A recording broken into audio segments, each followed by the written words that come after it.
lot of change, been through a lot of pain. Some things are not the same as they were a year ago, but all will be okay.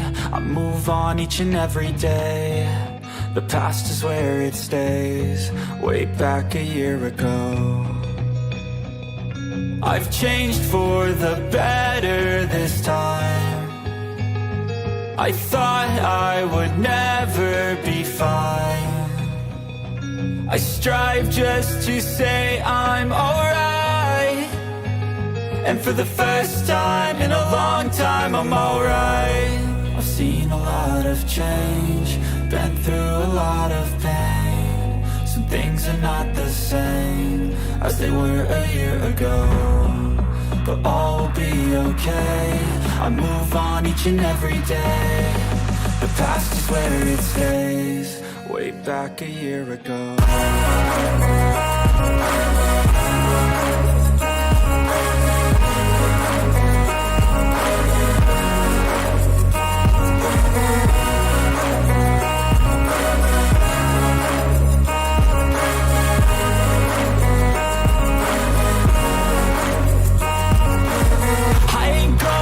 I'm not falling, I'll push all my chips and call all in. I'll bet on myself, you keep stalling. I hear destiny and it's calling. I'll keep my head up high through the downs and lows, and where I'll go in life, still nobody knows. But I'ma choose what's right and take what comes and goes, and ain't no one in life holding me back no more. I've seen a lot of change, been through a lot of pain. Some things are not the same as they were a year ago, but all will be okay. I move on each and every day. The past is where it stays, way back a year ago.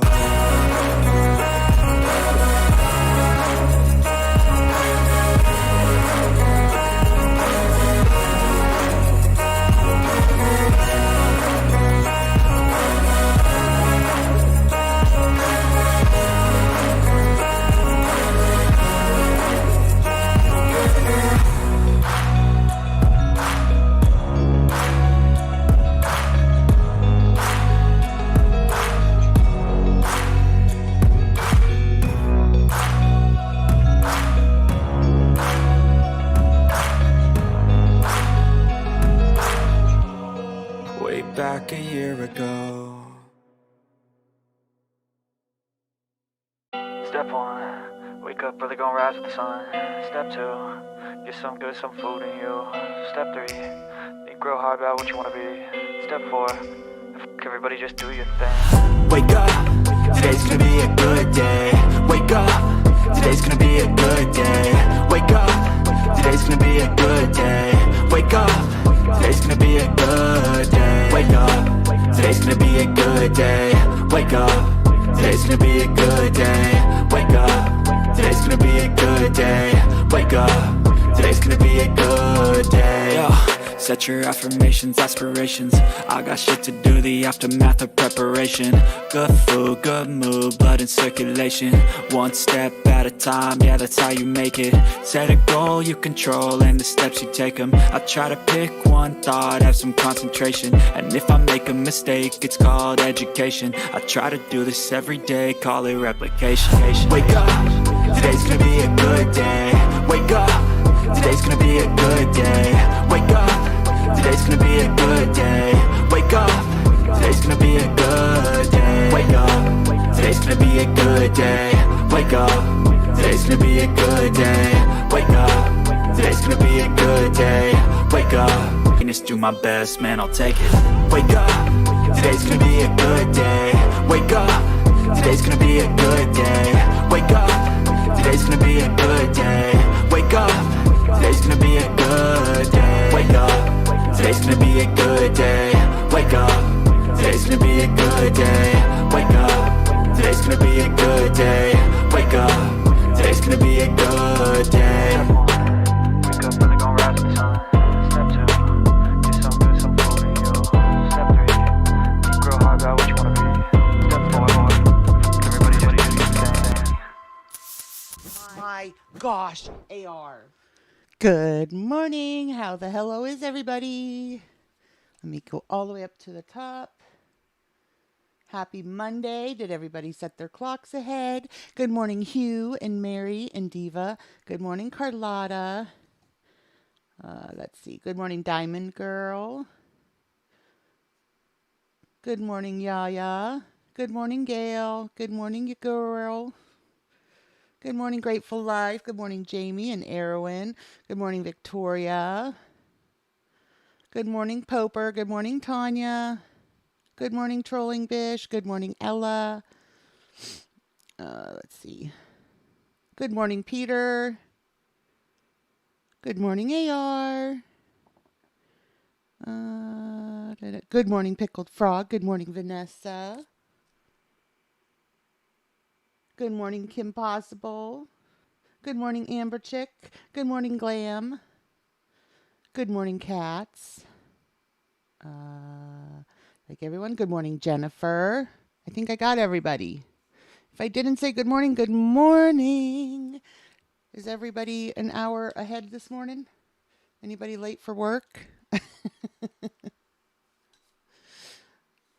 Who got to see her TikTok last night? Apparently, I must have slept through it. Good morning, Bella. Happy Monday. I apparently slept through it. I think Kiwi Farms is down because I tried going to Kiwi Farms Friday and it wouldn't go through. And then I tried this morning to see if they got the archive of her TikTok and it's still down. Oh, thank you, Mary. Good morning, Bev. You'll make my morning greater. I slept through it too, Arrow. You were supposed to wake me up. Good morning, Tabby. But AR. It's AR's fault. She was up.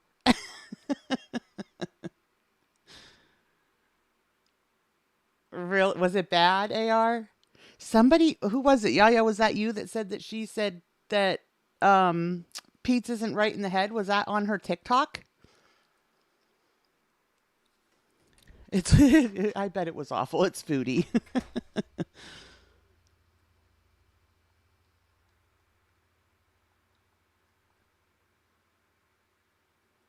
Did Jan come in? I didn't. Oh, there is Jan. Good morning, Jan. Does Sala not think she's crazy? I don't know. Sala's kind of been creeping me out lately. Oh, did she? I wonder if she kept it up. Let me see.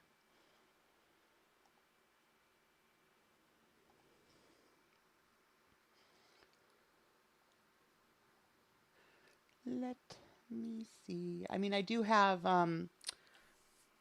stuff Kay said posted it in clips. Let me see.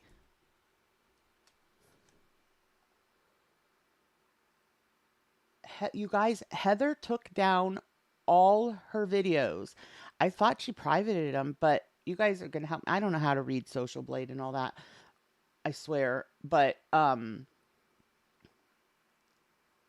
it looks to me like she deleted them, not even privated them, which means she has made zero money for the month because she did that.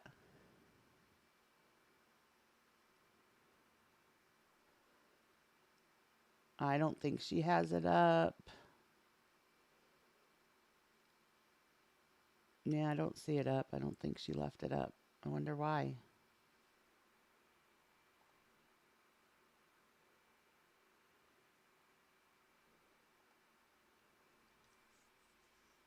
Good morning, VIP. Good morning, Panda. Good morning, my last damn nerve. I love that screen name.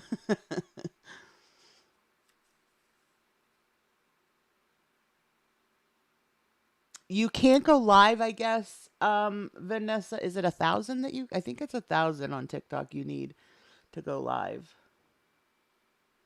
Good morning, Fanny. Happy Monday. Good morning, Dana.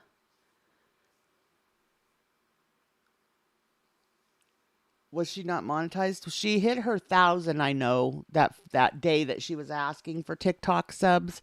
She hit it that day.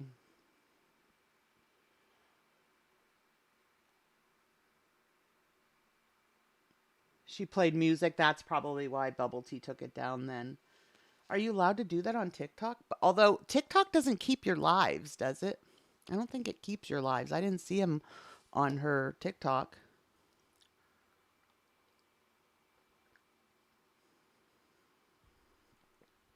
Oh, Roman is crazy.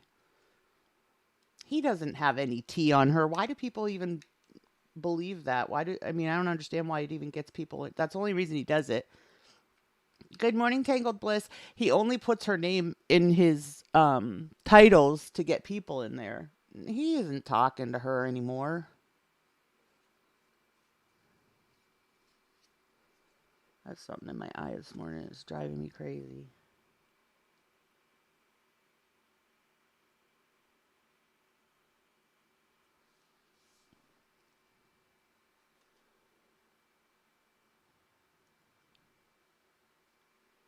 There's a picture on the wall at the cell.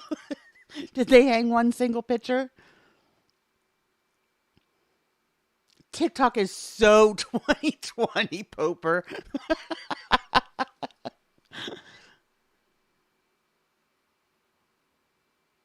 She has, from what I see, she has one on. That might be the one that she has still up. I only saw one on her page though. Let me see. Let's pull her up again. Miss Heather. I don't know why she would take them down. That just ruined any like shot she has at make it. Yeah, the one chatting with my beautiful friends 10 hours ago. That's the only one she has up. Here, I'll show you guys. See, they're all gone.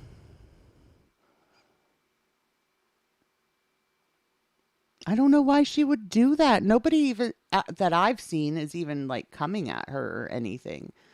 Um, she's been very pleasant. She hasn't been raging or anything. Good morning, Gary. Thank you, Gary. Hope you're doing well. Are you guys feeling better now? Oh my gosh, yeah. Roman's 15 minutes of fame were over a long time ago. Good morning, Claudine.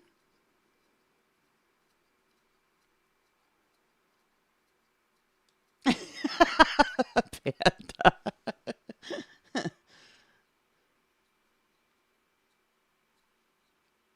Took her wedding video down. Who? Heather? I didn't know Heather had a. Are we talking Heather or Foodie? Good morning, Miss Powers. I know it's really weird, Amber. I feel bad why she did it too. I don't know. I mean, I feel bad because she just gave up any monetization for the month doing. Well, I mean, not the whole month. From now on out, if she keeps them up, she'll make money. But still, I'm sure she could use the money.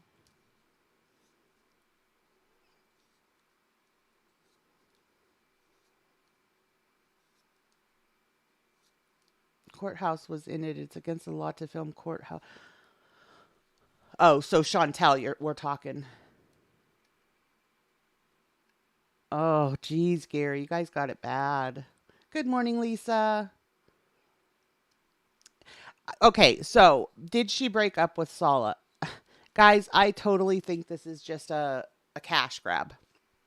For anybody that didn't know, she changed her handle on her page twice. It was Beezer Queen. I can't remember. She changed it to something else I noticed, and then she changed it to what it is now, which let me pull it up.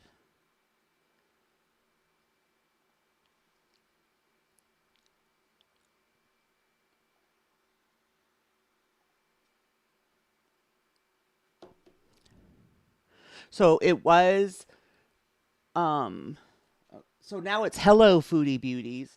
So it was Beezer Queen, and then before Beezer Queen, it was the Big Beautiful Me. I want to say there was another one in there too. I don't know what she's doing, and I don't know why she's playing with her handle because that just screws up people being able to find her.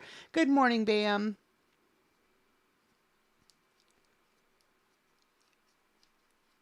I do know you can even Google you can't film courthouses. She's so desperate. Blah, blah, blah. She's she's so desperate for views and money right now. She's going to be pulling all kinds of stunts. Yeah, that just was to get people talking. That was to get people into her TikTok last night. Were you, Stormy? Why can't I get in? It won't load for me or anything. It just comes up with a this page cannot be found thing.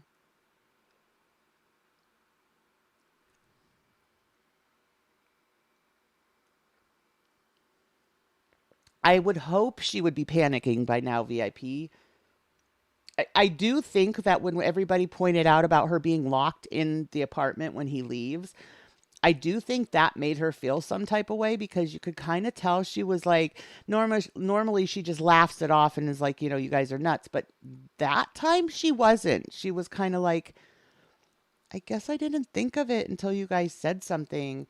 And then she said, well, I could have him leave the key here.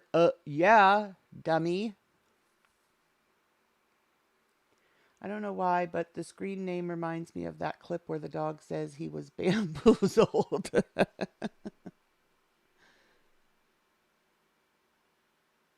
Yeah, it's the only one that's not loading for me too, Amber. It's weird.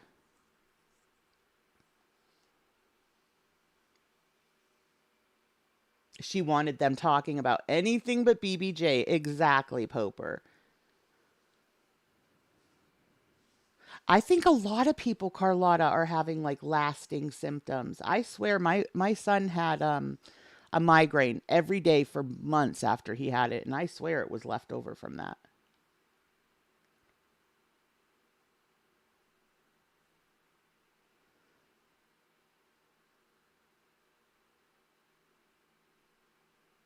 I wonder if it's worked into something, Gary, like bronchitis or something like that. I'm glad you're going to the doctor.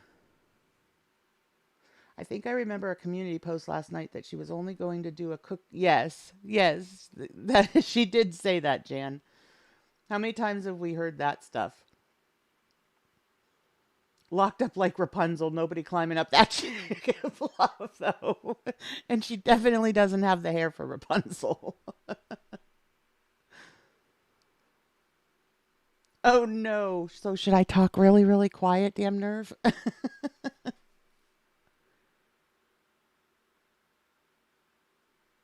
She's also softening her view of Canada. She went from never going back to now she's. Oh, really, Tabby? Good morning, Annalyn. Good morning, Tina. She said she's going back now. In the bed of him going in the grocery store, he drives past a key shop with a big green key hanging on the front. Carlotta.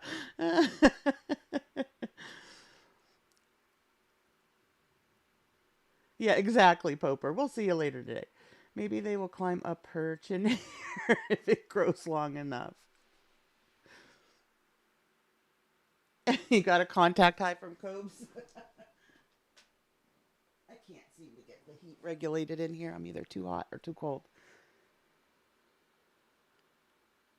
If it's still debilitating, they have newer treatments for long COVID now. I don't know how well they work or what symptoms are involved with the treatment, although I think it's for neurological. Bald punzel, glam.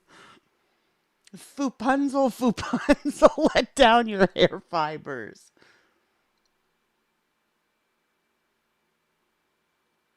I think I fell asleep in Hannibal's, actually. I think. His is the last one I remember being in.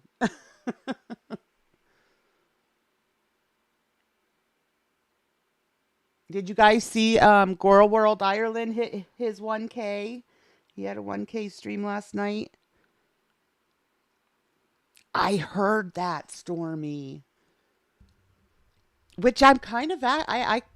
It's getting bad for her because I was kind of surprised that that the trolls all followed her over there to troll.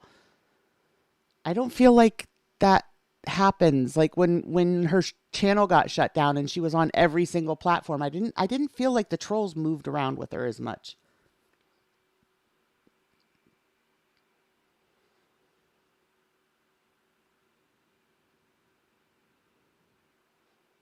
Okay, Hugh, no problem. Do what you gotta do, girl. Now when she leans back, I can never unsee that piggy, Harry.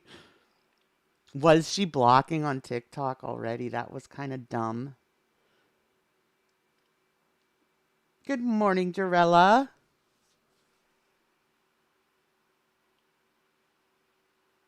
Did Hugh miss it, Bam? Hugh, did you miss your very own stream? My salad needs a passport. Good morning. Yeah, Stormy, me and a couple of the girls were sort of discussing it because I was getting ready for this morning, but I feel like it's the other eye now. Isn't it usually the left eye that's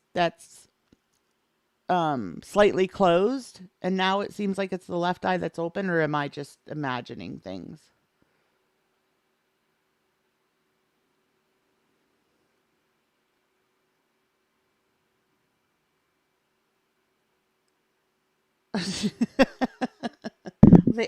They would disappoint me if they hadn't, Hugh. Good morning, Christine. So we're going to watch I think it's Kristen on Twitter has it in like parts. There's like 4 or 5 posts with parts of the stream. The other one that had it, guys, was Breezy, and I'm sorry, but as soon as I heard her voice, I was like, I can't do Breezy this morning.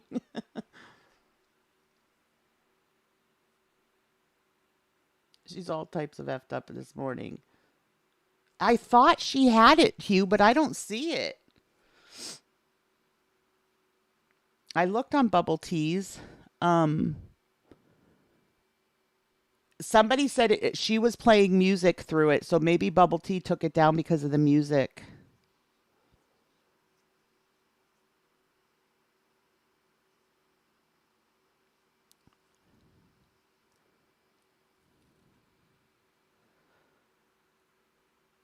She is being trolled in TikTok. Good morning, C Jewel. Okay, guys, let me look again. Because when I looked, I didn't see that. Whoops, I didn't mean to hit that. Now we're going to get noise. We don't want to watch your trip to Kuwait.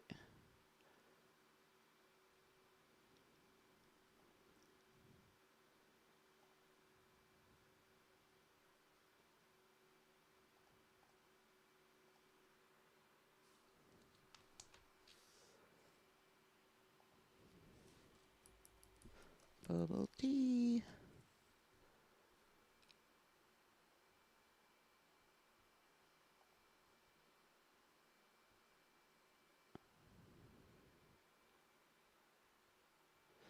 Two days ago. 2 days ago. Unless it's this one, good morning. I don't think so. I don't think it's that one. That one looks like just a regular reaction. So I don't think she has it up. I probably because of the yeah, I bet that's why it's not up, Pink. Good morning, Pink. Good morning, Boo Boo. I can't stand Breezy Sweet Psycho voice or oh my gosh, Yo Mama's cackle. Ugh. I can't handle Yo Mama's cackle. Or Yo Mama's or Yo Mama's or Yo Mama's.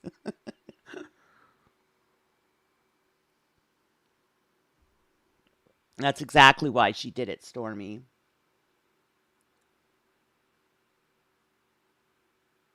He's on his man period. Yeah, that was another thing. Weren't the TikToks supposed to be them as a couple? Boy, she's really pushing the whole couple thing, and he does not want to do it. He does not want to do couples content, at least not couples lives. He does not want to be on live stream.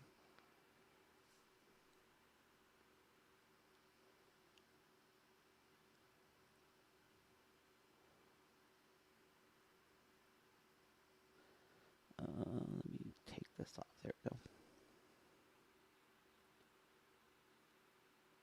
It's so weird, Amber, though, because then they'll be in the middle of a stream, and I always thought it was him that makes her get off after an hour.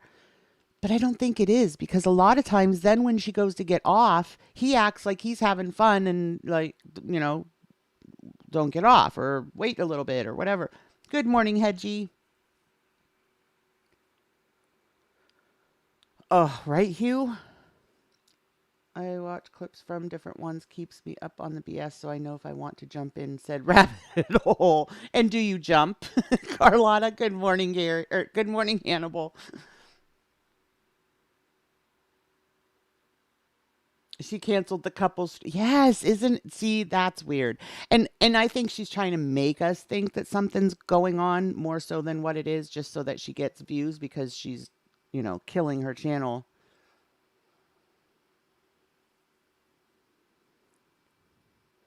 She totally ditched you, Hannibal. You did her Cobe stream and she totally ditched you. Give her heck.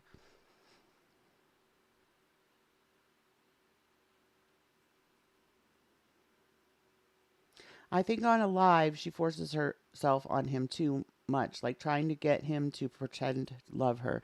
And she tries to get touchy feely. Yeah. Interesting. Foodie said that if you know the right person, you can get around the laws. Sala wasn't happy. She said it.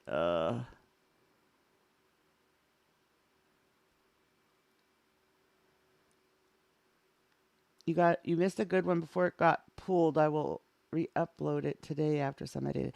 It got pulled, Hannibal, or you pulled it to edit?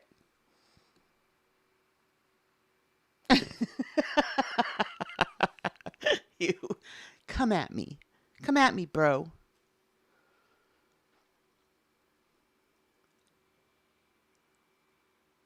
Okay, AR.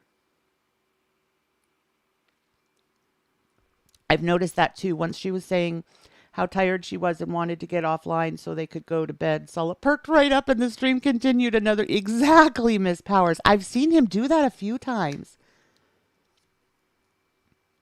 She gave him the side eye when they asked about. Oh, and what is she gonna do if he were to want to take a second wife, which I don't think he is. I think that's all BS just to work people up. But what would she do? She's totally submissive, so I don't know what she thinks she could do about it. Do you think he sits to pee? Okay, I had to get this one out of my mind. Poo poo. People were writing bribery in her chat. Good morning, Maggie. She might have to, Maggie, because her plans of the couple channel and him doing live streams with her on TikTok and Twitch, and it's not happening.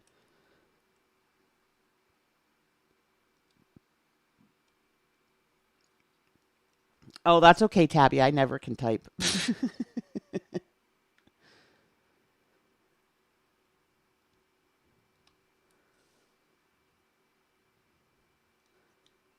It was like 11 a.m. when she ended the stream. Ugh. So she's staying up all night. Wonder what she's doing up all night if he's in bed.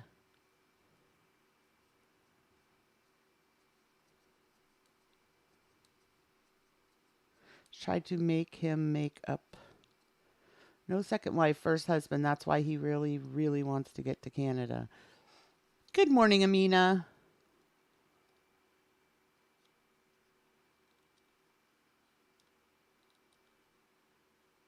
Good morning, Maggie. Grease. Oh my goodness, I'm jelly. You get a screwdriver, ma'am. I don't know. I think I would rather the screwdriver if I was in a fight, Hugh. If she does that couples gaming stream, she's going to have to compete with MOD for his attention. Good morning, Hannibal. Great show last night. Your place is fun. Your chat is wonderful. It really is. Oh, goodness. Sorry. I'm sitting here snoozing. Let me share your links. Let me pull up my links.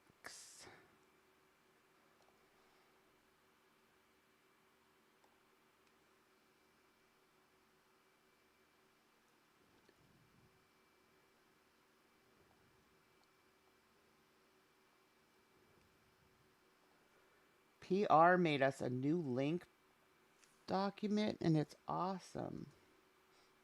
Look how easy that was.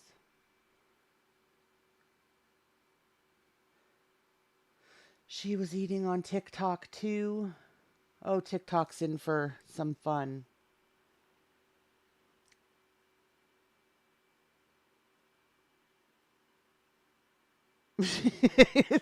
A tractor wrench is big but hard to swing, so you're right.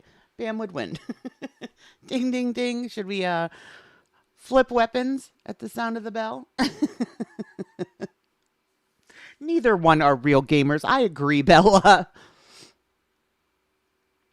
I want Sala to leave Chantel for Yo Mom.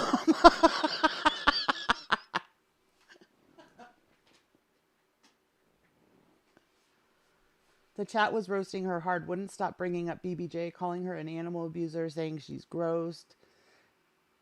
She said Pete's isn't. Yeah. Well, I don't know. Pete's may not be all gone because somebody asked him. I did see a clip of someone and said they asked him who his best friend was, and it was just crickets, silence. And then he said, I don't know. Good morning, Clout Goblins. One of the kids actually asked her why she ate so much. Oh my gosh, what did she say, Clout?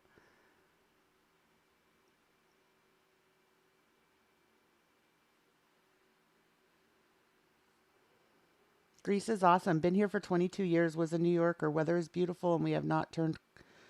Click up 1 hour. Oh, I bet it is beautiful.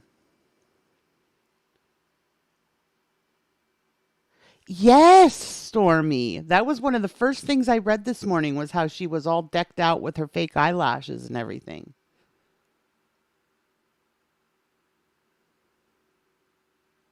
It seems to me, now I'm waiting for the apartment tour because there's a lot of speculation that this is not the apartment that they were in when she left Kuwait to go home.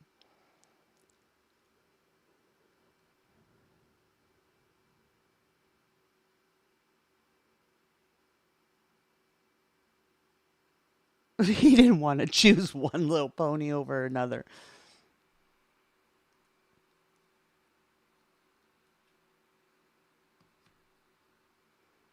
I mean, he hasn't talked to her. Pete hasn't talked to her since she left.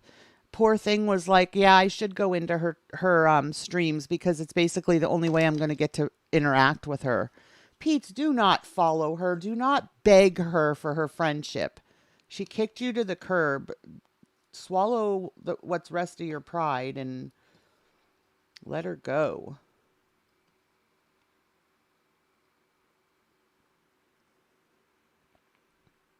Oh, please. She said she's an entertainer and she can't give up makeup too. Wow. He's just letting her get around all the curves, isn't he? Good morning, Julianne. She thinks she'll be a superstar on TikTok. She does.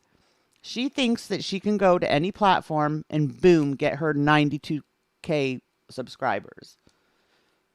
Doesn't matter that everybody's been telling her for years that those 92K are not active subscribers, Chantel. If they were, you would have numbers like FFG in your stream.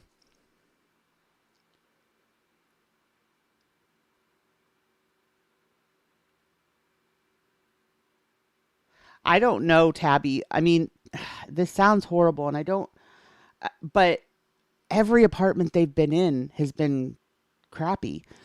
And I feel like this one has more wrong with the walls. I didn't notice as many things wrong with the walls before. Or maybe it's just me being more observant, which is very odd for me. Good morning, Hobbs.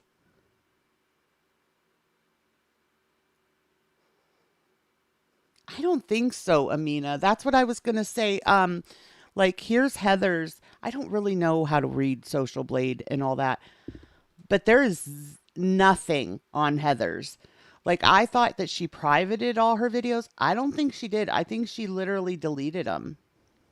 Cuz look, there's just nothing here. which is, I feel bad because I'm sure she could use the money. Why? I don't know why. I haven't seen her do anything bad, or the trolls haven't been horrible on her.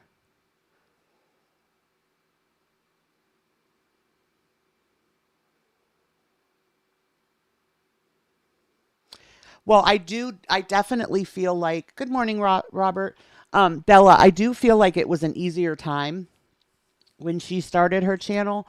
Um, like there wasn't as many people on YouTube and stuff. And she also started when like mukbangs were like super popular and stuff. So I do think she had an easier time getting up there. But now, yeah, she's only maybe getting five. Yeah, I don't think most of her subscribers, I think, have fallen off. You know, if you don't watch a certain creator for so long that you don't even see them on your timeline or anything. And I think that that's totally what has happened with most of her subs.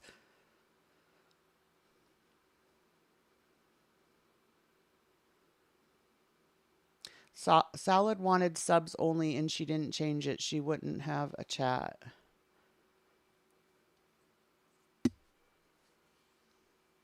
I just think like, how full of herself that, everybody has to pay to talk to her.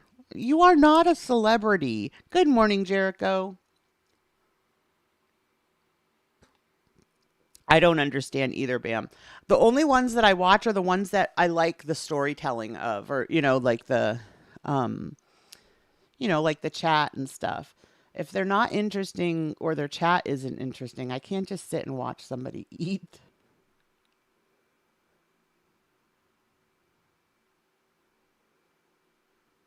You mean members, Amina? Well, I have it pulled up. We can look for her.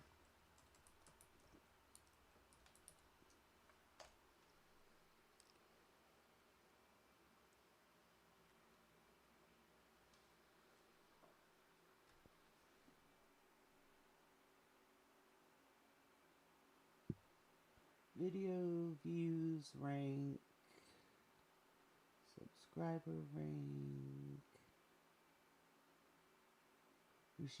Keeps dipping. And she is losing subs, minus 100, minus 50, weekly average minus 350, last 30 days minus 1.5K.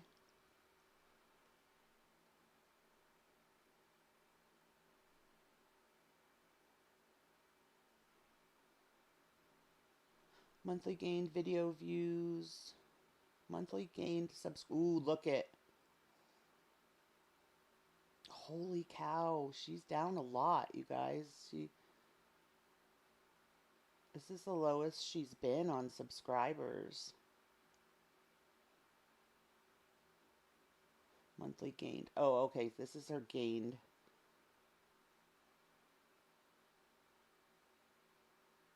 I don't know. I see they don't make sense to me. Good morning, Rocky. Okay. Good morning, Liliana. Good morning, True Blood. She's the entertainment. Exactly, Bam. Yes, she's not famous. Exactly. That was very well put. She has the $2.99 and $4.99 trying to get the most subs.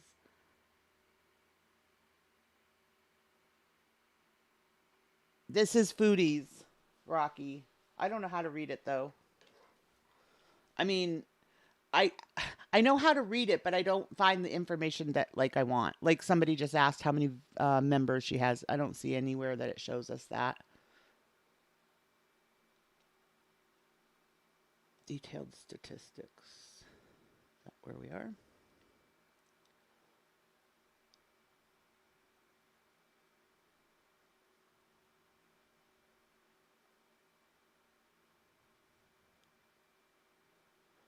Her rating is a B minus.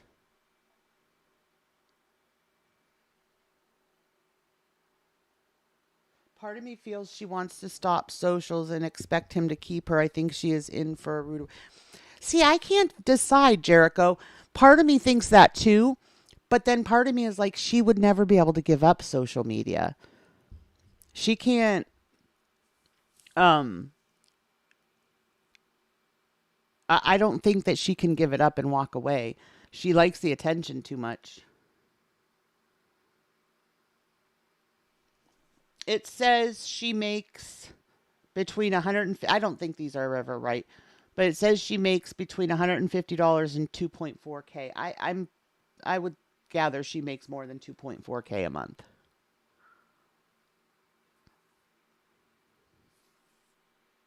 Is that all, Hedgie? Really?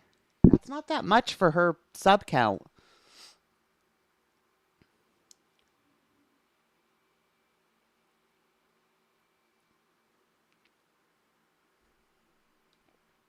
Carlotta.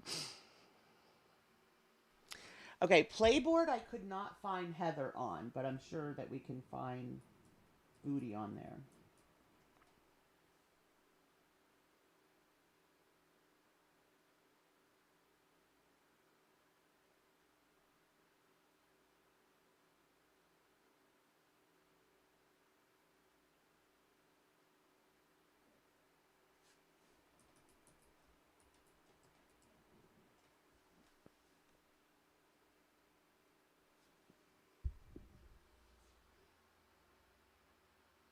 Look at all the ones that come up before she's even. That's funny. All these reaction channels come ahead of her.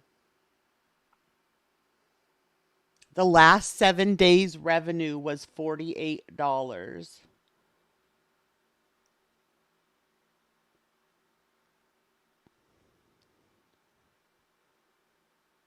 This one says, so is this in super chats or what? When it shows it, like this says $3 in her high stream.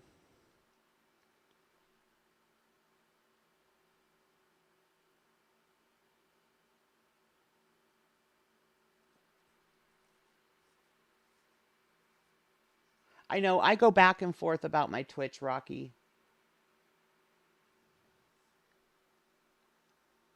I hate this community. She got $43 in super chats. That's look at none of these have anything.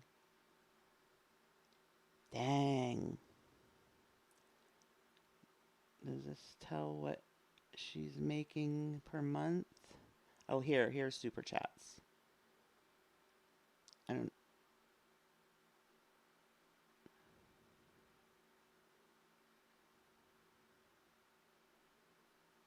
Oh my gosh, you guys, look at. So from this is February 24th. She was getting super chats before. And then look, starting February 25th, what day was it that the whole cat thing happened? It was around there, wasn't it? Around it was in the 20 somethings of February. But look, and even when she did get super chats, it's $16, $35, 24, 21, 2 and 1. See, I don't ever think they're on target, Poper. Maybe that's just me. I don't know. I kind of don't get the reasoning behind them because they don't seem accurate to me.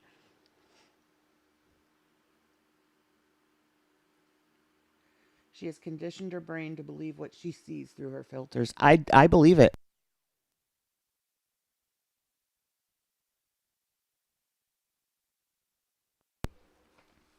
All right, guys, what shall we watch first? We'll do the foodie stuff because being that they're in clips, I don't know how long that's going to take us.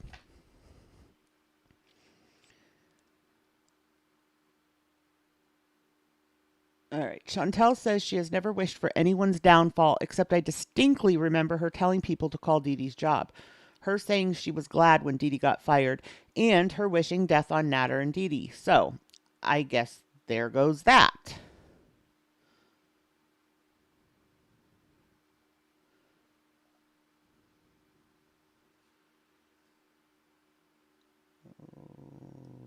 I would be jealous to share my husband. Same here. I will never do it, ever.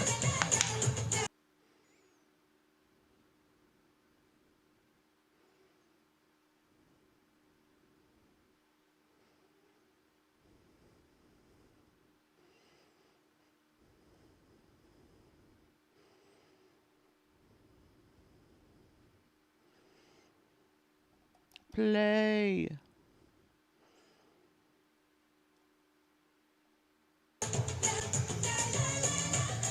Yeah. I think it's kind of outdated anyway. Somebody said in the You chat, know? the wife does not make decisions. Respect the husband. No, meow. In Islam, women cannot have more than one husband. No, Krista, that's not an option for me. Gnomes Holmes, hello. Hi, Gnomes Holmes. Ugh, she totally did the music thing to mess us all up. Absolutely. Says there's never good reason to be mean, and then goes on to describe how she was a total a-hole to the man on the plane whose seat she tried to steal. There's never a good reason. Again, with the music. Yeah, I don't know that we can play. No, I cannot see this ending well. And, you know, honestly, for me, I was most worried about her getting hurt and, you know, and what it would do to her. Like, hurt emotionally. But I don't know, you guys. He's kind of getting scary, I think. He's creepy. Yeah, I kind of don't get that. I never have, Miss Powers. I've never understood why people actually pay to put her down and stuff. I don't get it. Like, if you don't want to see her succeed or whatever, then quit giving her money.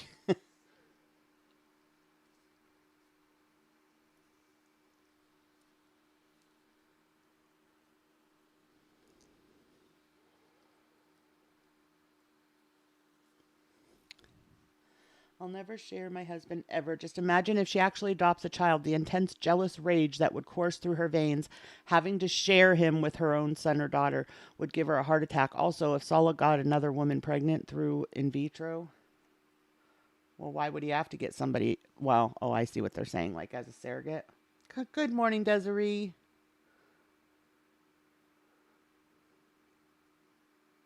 Phew, it's scary. She said she did it on purpose because of... Oh, yeah, I bet... I have no doubt, Desiree. Good morning, Jessica. He's been creepy since day one. She's hella creepy, too. That's true. We're going to need, like, one of those... I'm not even saying it. Never mind. I'm going to hold my tongue. Oh, heck, I'm saying it. We're going to need one of those Christmas tree bags, you know, that you use to throw out your Christmas tree. At least one of those.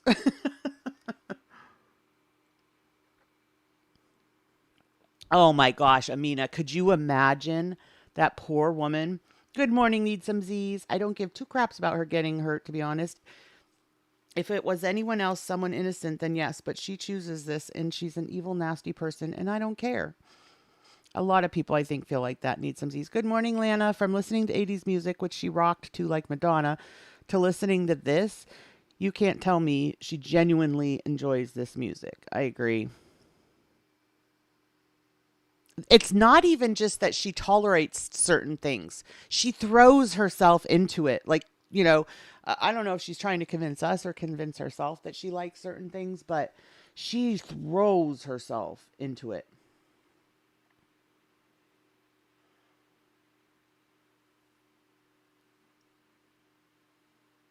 What do you guys think the owl meant? I think, for me, I simply think it just meant like it's time to get off, like it's time for bed type thing.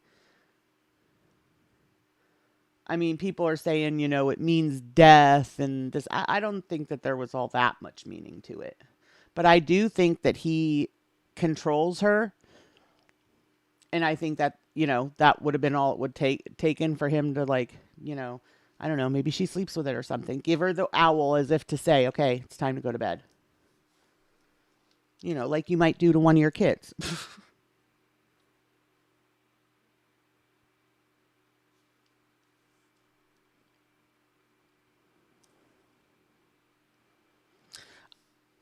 I don't really see where she would get a child, honestly. And if she's hurting so much financially, now that she's not spending money or doing anything, then that's out of the question, paying a surrogate. Yes, the owl was in the first. Yeah, Rocky. A lot of people I don't think realize that either. The owl was in the first apartment tour.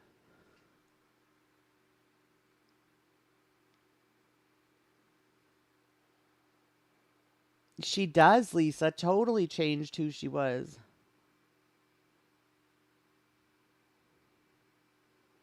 No clue what he meant by it, but it was weird.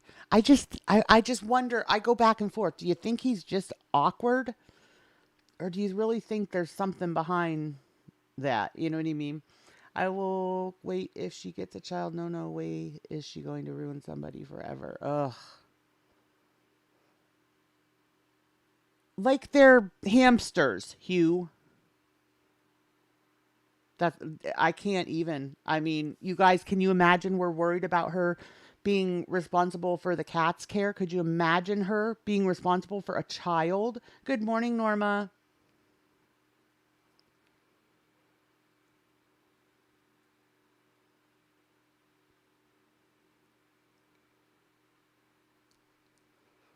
I don't think, Norma, that they realized there would be this much, you know, like turmoil being involved with her either. They saw those subs, they thought money, but they didn't stop to think what came with it, especially with Chantel. Right, Lana? She does not like kids. I don't know why. Did Cowboy come in?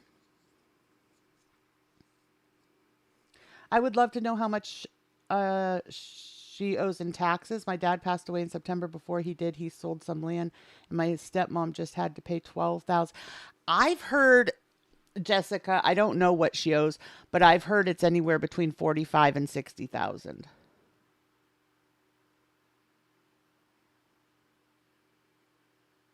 He found that toy in the dumpster, stole it from one of Murad's kids. Okay. Um, so we can't really watch her TikTok, which she did purposely. She's just hurting her own numbers and stuff, honestly. Callie looking like the neighborhood hoe that sold Kool-Aid popsicles out the front door during slow weeks. Uh,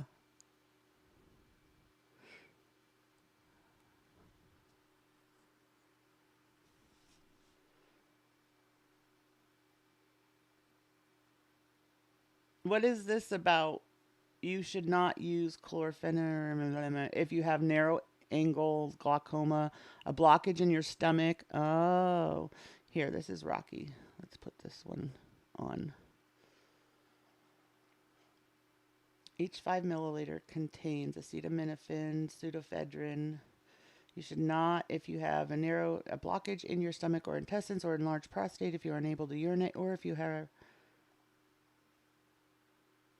flu drugs. You know, she doesn't read warning labels. She doesn't read any of that. Even, I know she thinks she cured her diabetes, but even with diabetes, she should be watching what she takes over the counter like that.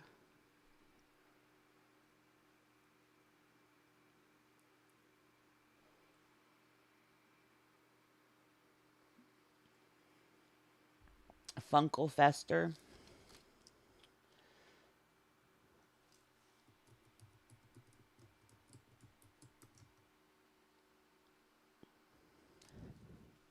Oh my gosh, is that scary?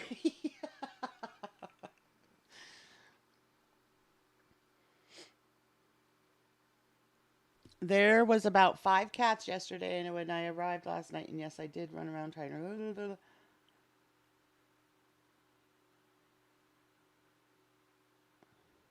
Aw, I can't stand seeing those. Okay, so Sala lives in one suburb, and Chantel lives in another. I won't say which area exactly to avoid breaking the cow tipping rule, but Chantel lives somewhere around Faja Hill, and her husband lives in Catan. Faha Hill especially is incredibly cheap to rent and is an extremely humble neighborhood, something more akin to East London, cheap parts of the Bronx in New York City in appearance. The rent is somewhere between 100 130 kWD, which is 325 to 522 for Canadian, or for Chantal's one-bedroom apartment. This explains why Sala hasn't been in her apartment much. This dude literally locks her in a small shack with a phone, a laptop, and is scamming money from her. This is crazy. It's what she deserves. I couldn't ask for more. Well, maybe a little more. Love this for her. I don't know if this info is true. Obviously, it's normal to feel skeptical when it comes to foodie inside sources, but I will say it's definitely obvious he doesn't live with her. For one, every time he comes over or comes out of the bedroom, she seems genuinely excited that he's there. Not like someone who is allegedly sleeping next to him all night and spends every second together.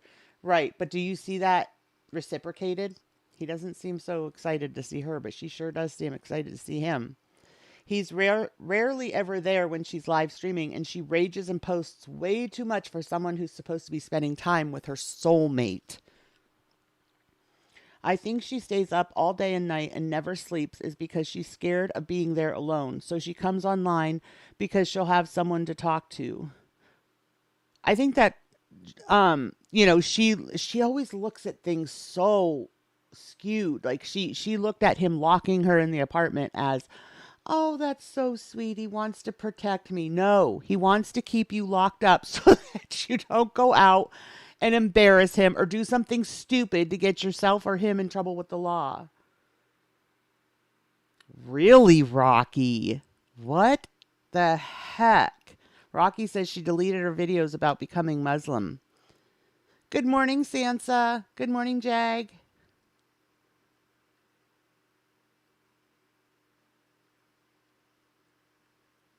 I don't think she does either, Stormy. It just, again, she's willing to do anything for a man, including putting a child's life in jeopardy. I mean, not, I don't want to say in jeopardy, like they're going to kill the kid, but I don't think she is physically capable of taking on a baby.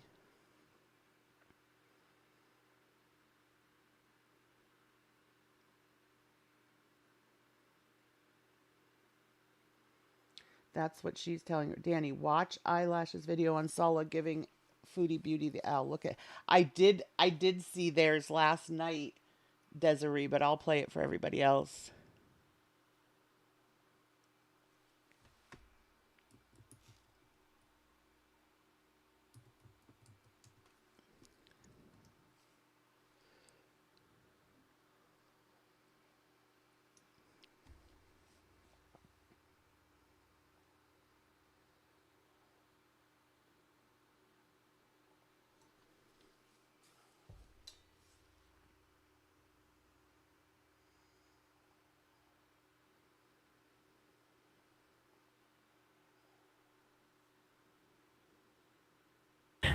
Come. Want me to move this? Oh! Here, come sit here. I just want to say hi to Bezos if you want to sleep. Again? Yeah, I need to sleep too. Wait. No, Sansa, who are you on Twitter? Are you the same on Twitter or different? Hello, guys. Hi, guys.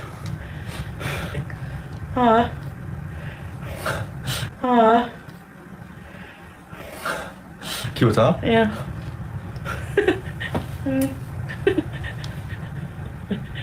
It's an owl. We got it. Remember the owls? It looks like the owls at Pet Zone.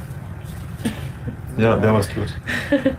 In the Middle East, the owl is linked with destruction, ruin, and death. They are believed to represent the souls of people who have died unavenged. Seeing an owl on the way to battle foretells a bloody battle with many deaths and casualties. Seeing an owl at somebody's house predicts their death. Seeing an owl in your sleep is fine as long as you don't hear its voice. An owl's sound forecasts a bad day. A person who nags and complains a lot is compared to an owl. When someone is grumpy or is delivering bad news, they are said to have a face like an owl. Yeah, I wouldn't go. I wouldn't go that far. I don't think that it had anything to do with, especially since owls are so huge and they have been for, like, I want to say the last 8 years or something. Like even in like the crochet world, patterns for owls are absolutely everywhere. A lot of people love owls. So I don't know that it had anything to do with any of the stuff that we're thinking, but it was very weird, the reaction, and the look on his face and stuff when he gave her. I will say that. Good morning, Dark Beauty. I don't understand how she can sit there with absolutely no ventilation. I think that apartment must be rank and would be with anyone. Yes, because she sweats constantly, Clout, because she's always, in so many layers. I mean, she's not just wearing one thing on her head for like the abaya. She has like 2 or 3 things on her head at all times, plus all those clothes. He got her a dog toy from Pet Zone. Exactly, Amina. I think so too.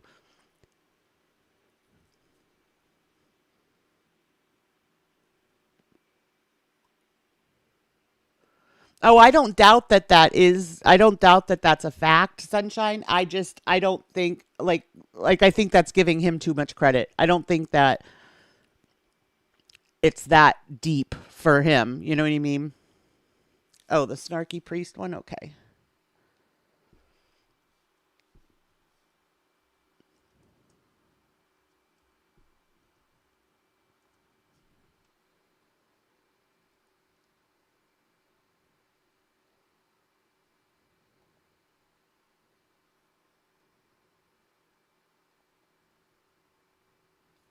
Hey guys, Nike Priest here. I was watching Kaya's video. Her channel is linked in the description below, Kaya Simons, and she was talking about the number of videos that Foodie Beauty had on her channel. So Foodie Beauty currently has 439 videos, okay, and she's got 92,500 subscribers, okay? So I went to Playboard because I was curious, I was very curious. And it's got Foodie Beauty down for 2,850 videos. And that would mean that she's deleted like 2,400 videos, right? Just boom, gone. Look at all these videos. She deleted the courthouse marriage bees. Why would she delete that? That's an interesting one, right? That's the one that shows proof that they got married, but it's gone. So where is it at? So let's go to her channel. So I'm looking at her lives, right? And we've got all these. So let's go to the videos because this is an interesting thing. Look at this. First trip to Kuwait, my 28-hour travel. I'm officially Muslim. Our apartments, Kuwait apartment. But look, the marriage one is gone. So yeah. She deleted her marriage video. Why would she delete that? That seems very odd that the ones that she's deleting. I just don't understand why she deleted all these videos. You know what's mind-blowing to me is that she's got 92,500 subs, but most of her videos only get, on average, anywhere from 10 to 20,000 views. What matters is the views. How many views is she getting? She wants maximum views. So regardless of what her sub count is, she wants to have a lot of views, and she's just not getting them. And she's deleting videos that are getting them. She deleted the video about her losing her wedding ring, right? She deleted that video, proving the wedding ring situation. And she deleted her courthouse bees, proving that she was married. And she also deleted her Miriam, this is my Muslim name video, which you think she would be proud of that. That would be a video as a new Muslim that she would want to have up on her channel, I would think. I personally think that she's hiding from something, whether it be the Canadian... Dude, I wonder if in all those videos was she being like nasty to other people? Like I don't even remember, but in the marriage one at the courthouse, was she kind of being like, how Chantel is like, so there, we are married, so there type thing, maybe she doesn't want any evidence around of her being a bitch. In, tax agencies, or if it's Kuwaiti law with the, possibility of it not being a legitimate marriage, or whether it just be reactors, right? Or some sort of lawsuit in the future that she's just trying to hide from. The ones that are lies that can be used against her in a court of law if she were to fake, a marriage for immigration, right? I'm not saying that's what's happening, but I'm just saying like that would be a big deal to have that proof. But what is mind-blowing is that it's on everybody else's channels. And so I don't know how she's going to get out from under. What's there, Desiree? The courthouse video is still there. Let's see.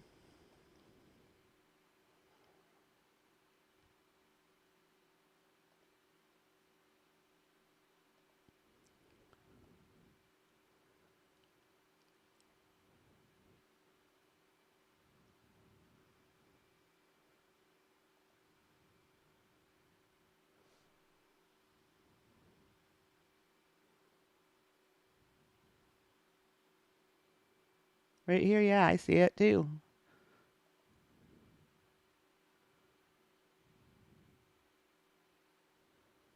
Wonder, that doesn't make sense because she's showing them as deleted, not even as like privated.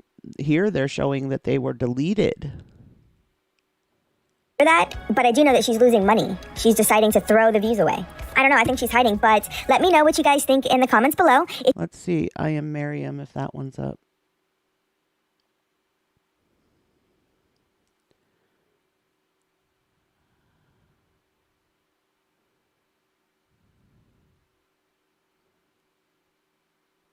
No, I don't see that. I am Miriam. That was another one that said she was deleted.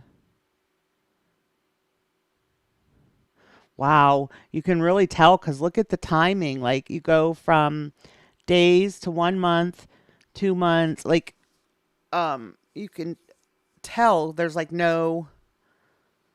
hardly any videos there. Maybe it's in this one. I am Miriam. I have the best man. That one's still up.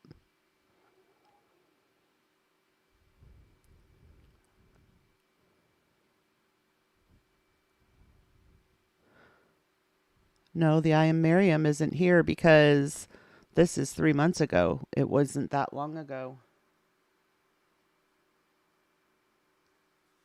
I agree, Jarella. I can't either. That's what I was saying this morning. I put on her coverage of the TikTok and I was like, I can't. Why does she leave in the chocolate mustache?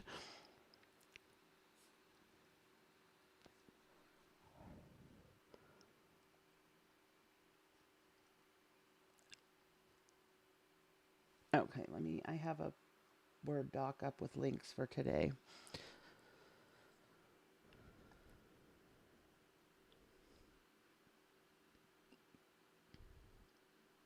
All right, I think we'll do Hatterhouse. Hatterhouse is has a video up explaining she was arrested. I don't know. I don't think this was any time recent.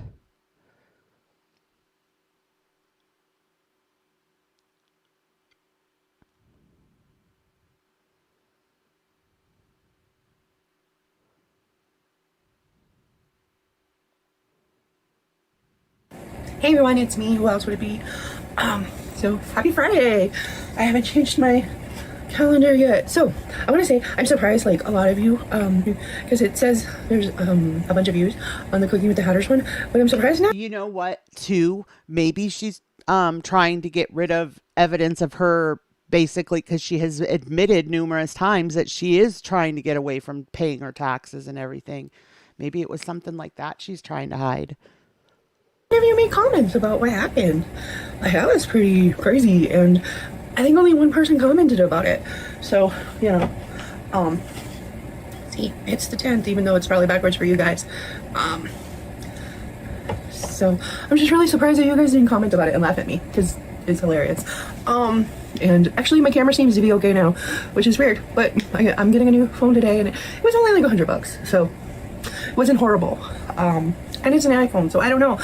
I'll get, maybe I'll get used to it, or maybe I'll like it more or something.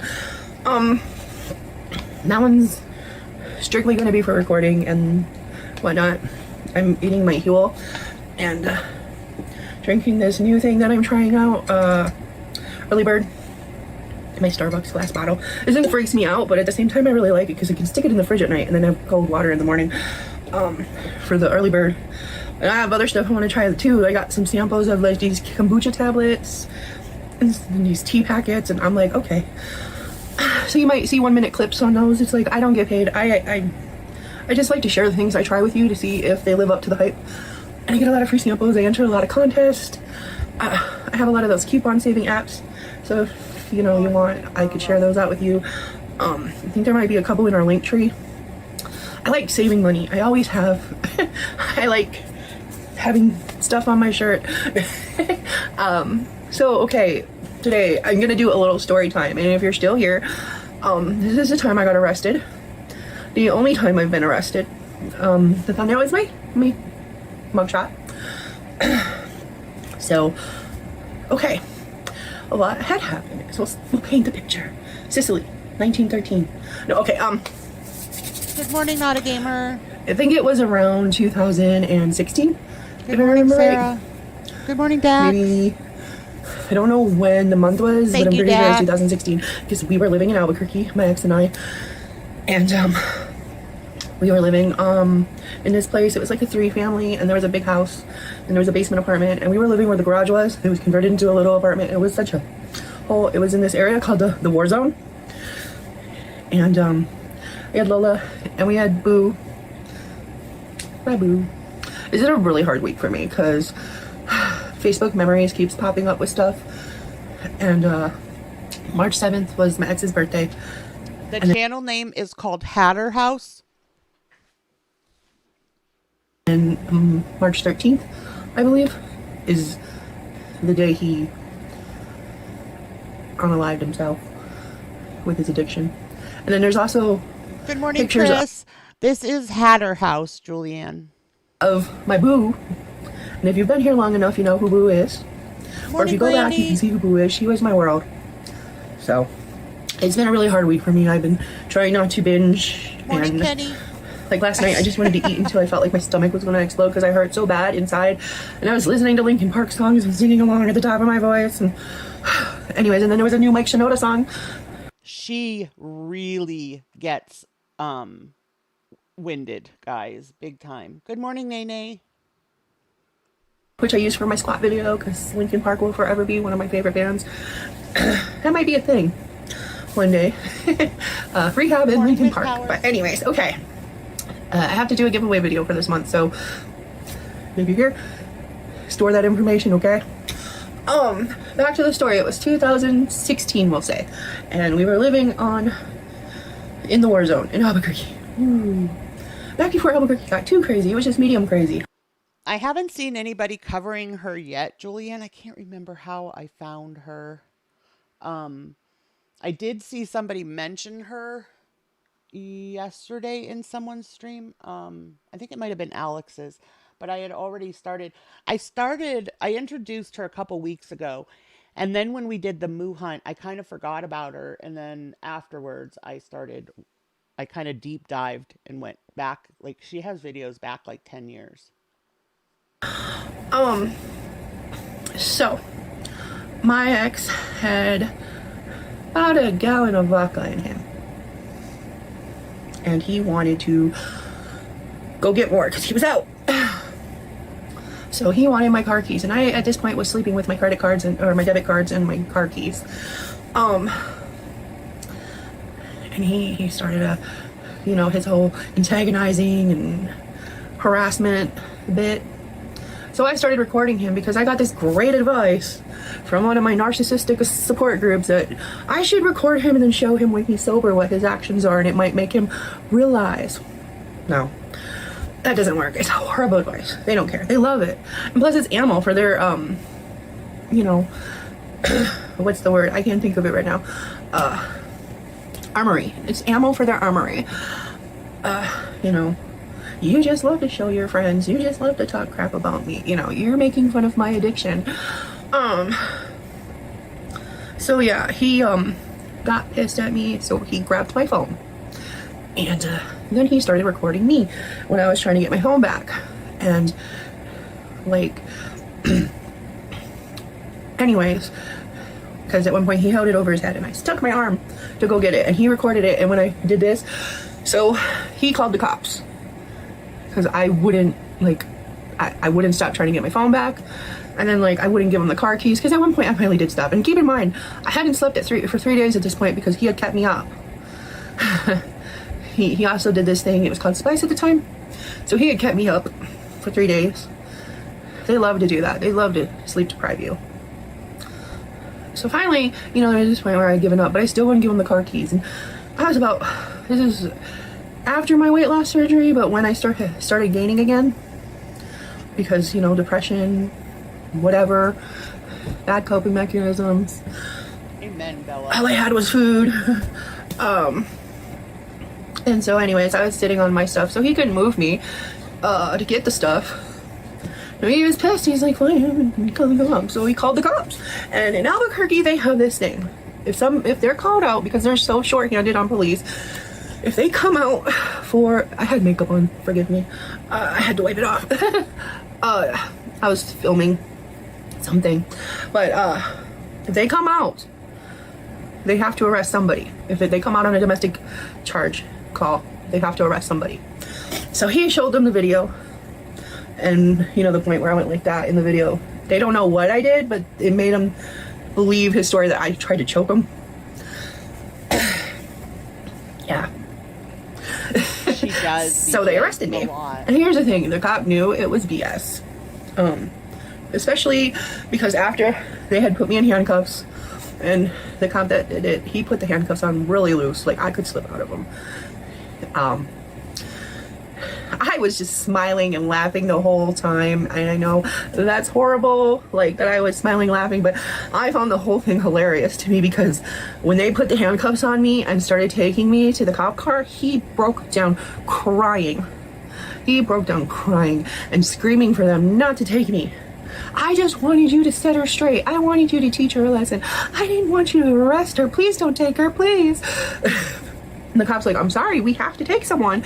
And you said she tried to assault you, so we have to take her. I was lying. I didn't mean it. So, but anyways, they took me, and the substation I went to was empty, and the cop was very nice. He even let me out of my handcuffs in the cell. He was talking to me. He was like, no, stuff like this usually doesn't stick. You probably won't even show up to court. Don't worry, it won't stay on your record, whatnot. And then when they took me to the MDC, they put me in my own cell because at the time I was on antidepressants. I believe it was like Wellbutrin, and I don't remember the other one I was on, but it was, well, I was prescribed clozapam, but I wasn't taking it because I didn't like the way it made me feel. I didn't even like the way the Wellbutrin made me feel, to be honest, but I was trying. I've tried so many different pills before I started therapy, like hardcore therapy and DBT and all that. I tried so many pills trying to help with my mental, but I realized my body chemistry. That is her channel link. Who asked? Maddox. I just put it in the chat. Doesn't like pills. And that's not me making excuses. That's me being for real, because even Prozac made me like crazy. And when I say crazy, I mean like I was sitting in my room trying to plot ways to unalive my roommate. So that ended up in a 3-week grippy sock vacation. I think it was 3 weeks. I don't know. I've been on a couple grippy sock vacations. I know one was... Good morning, Graham. Because they thought I was bipolar at first, and they were just prescribing me meds for that. And all the meds just... whew. So, this is it, you know, that was 2009, 2008-ish that stuff was happening. So, the Wellbutrin, no.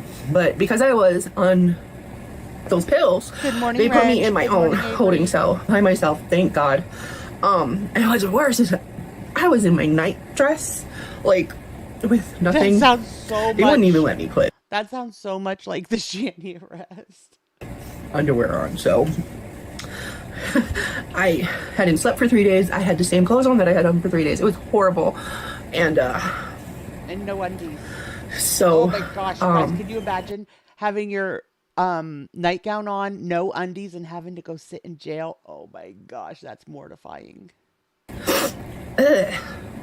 Yeah, there it was. They weren't as nice to me or anything, but the you know, the same guy, when like they transported me in the van, he didn't even fasten the handcuffs, like and yeah, it can. The transporter guy was nice to me too, and because the cop had talked to him, and he's like, yeah, it's just some drunk idiot trying to get revenge.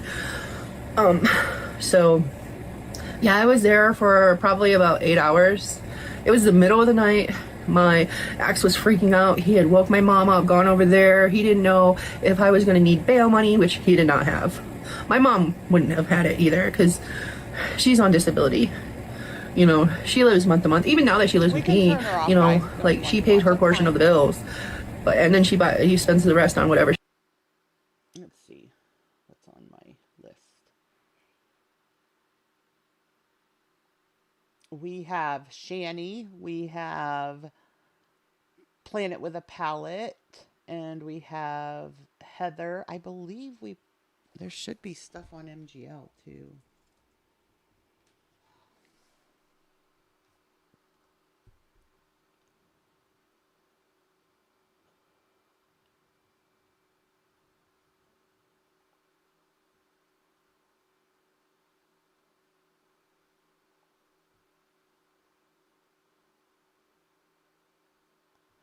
Okay, so Michelle does have 2 up, but then there are also like reaction channels that covered her being on a panel.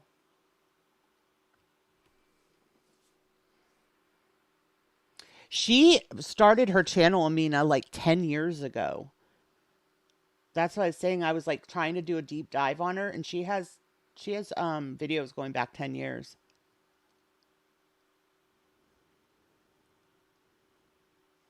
This one here, let's see this one. This one was, if I recall, this is when she was on Ski Mask Andy's. It's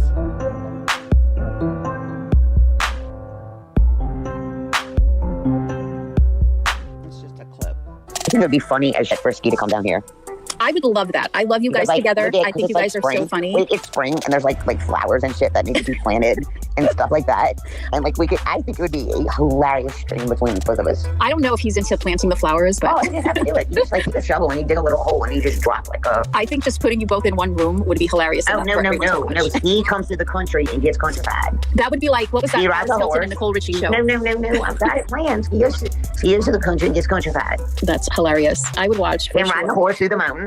Then like planting shit, like doing landscaping shit, right? But us having fun and cooking together and shit.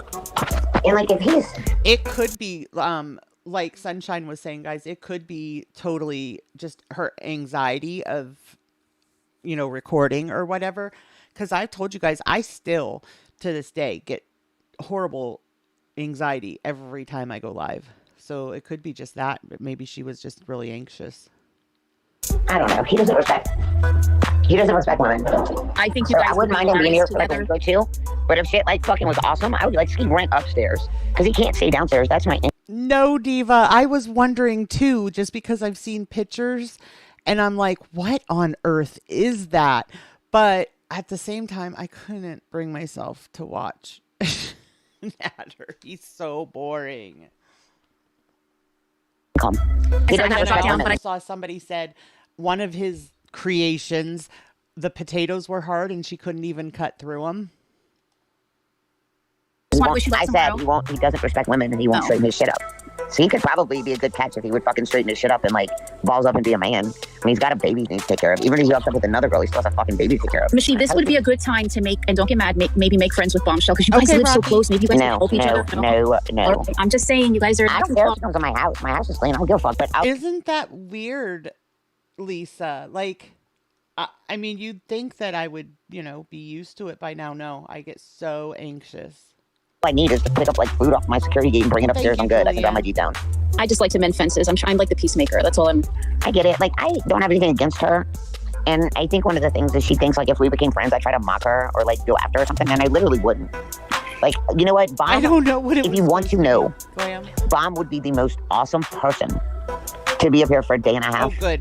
Or she got a car. Avery, she can just drive up here for a little while and then drive home because we're only like 27 minutes away from each other. Yeah, maybe that's a good thing. My house isn't filthy and shit. It would be cool if Bomb came up like maybe Tuesday. I mean, didn't she call you when you were sick? Yeah, once, but she was alive and she just wanted like, because she blocked my number afterwards. I don't know. Maybe one day you guys could work that out. But it would be really cool if Bomb would have come up here Tuesday. I mean, my house is not filthy. I've walked through it. You see, it's spotless. Michelle, if she blocked you, I don't know if that would, that would work out now. But maybe that's something she you guys could work forward. People don't have their number. I think she accidentally. No, I don't know what that is, Dax. I didn't mean to do that. Sorry, guys. Called me from her phone number. But that was nice. That was like a nice olive. No, I was actually really impressed. I was like, that was really sweet. Because like, I don't have anything against her. Like, she's like, oh, I want to drag you. Well, guess what, Bombshell? I'll be getting your dragging like little. I'm in Bombay's dragging school, right? What I do to Savage? Twice. Yeah, I don't know. You have a lot of fish to fry right now. I would just worry about getting better, getting healthier. And no, it'd be awesome. Since Bomb is near you. I really want enough to come up here and take care of me, right? Yeah. But I tell you what, because I've got somebody that can help with the dogs and stuff, right? But if anybody could like totally take over a Tuesday This is MGL. Michelle Goes Live. It would be bomb, but she would do it. Even if she, like, I know she got a car, but even pay for her gas and shit, she would do it. She's nuts.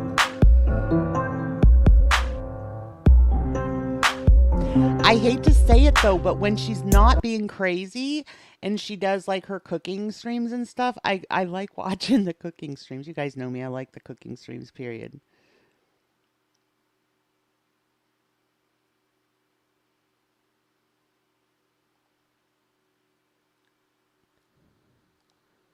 This one was good. That she has Ski Mask Andy ends up having her and Savage Live on, and Savage lays into her pretty good. No, she is. Honey. She's little. Here it shows her body and stuff here now, Poper. But yeah, this one, she's little. It just goes to show you that you don't have to be heavy to be a lol cow. I don't know if y'all are friends or not, but I don't know your dynamic. No, Michelle hates me. Michelle hates me. She hates me, right? I'm a take control Savage. Excuse me about Savage. I don't know how she feels about me, right? So when I got into this drama community, it really was. She said I was dry rotted. You said that I stank, and I said you were dry rotted. I said go walk the fucking plank, bitch. I can't walk the plank of my own shit, honey. That's you. You can't. Mute me on the bounty, bitch. Mute me on the bounty. Why'd you rage quit? Why'd you rage quit the other day? I didn't. I was just doing Savage. I've been doing. Let me ask you, Savage. Hold on, Michelle. Let Savage make problems. No, why do they want you on their show? Let Savage and I talk instead of like, you know. Michelle, why don't you and Savage both fuck off? How about that? I'm tired of talking to you, Michelle. I'm just kidding. Sorry, Savage. Sorry, Michelle. That was a joke. All right, go ahead, Michelle. I don't get mad. I know what you're doing. So be quiet, because I want to talk to Savage, because we never talked. Because I don't know her number, and we don't email, right? So when Molly, I would never give you my number. Ever. Wait, may I finish, and then you can. You've been talking for like 5 hours. Don't you ever get tired of talking? What about you, woman? Why do you talk so much? You know how to breathe? Just take a break and listen. I do. I breathe. Charlotte on the web, Carla. When you get that toe cut off? What? When you get your toe cut off? I used to work in the operating room. I can tell you exactly what they're going to do. So I used to be a surgical tech. I'm being for real. It's not getting cut off because it's just a dry blood clot under my skin. Wait. So what are we talking? You mean Andy loves Michelle? Or are you talking about Foodie and Sala?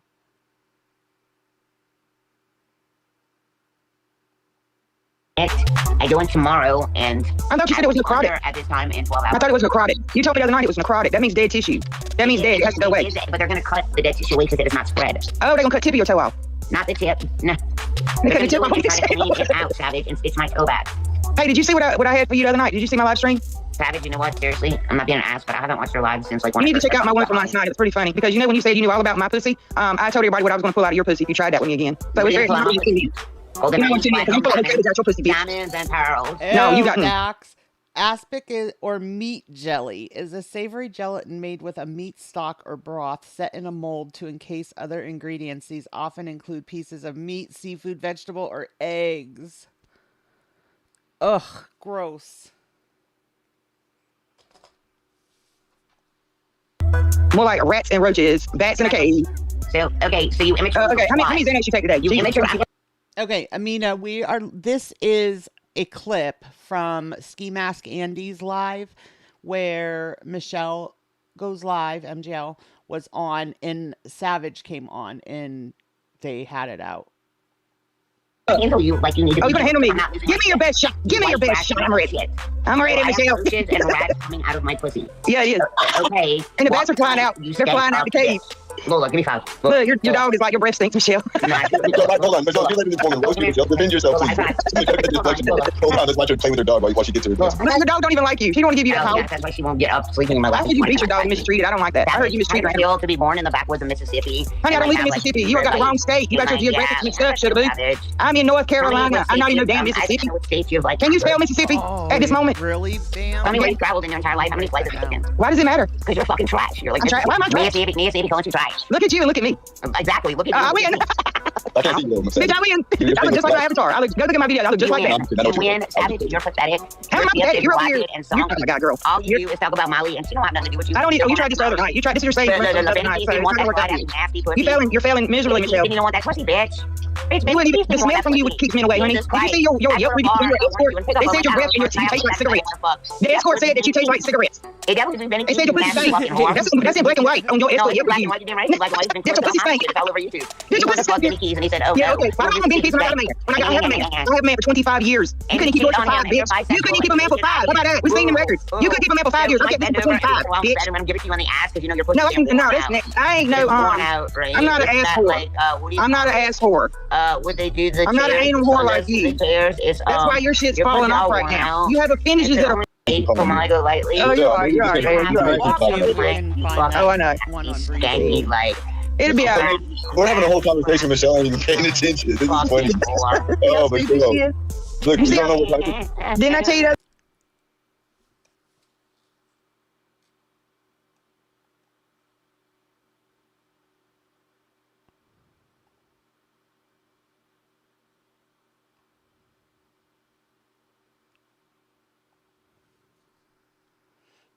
All right, hold on. Let me get the link.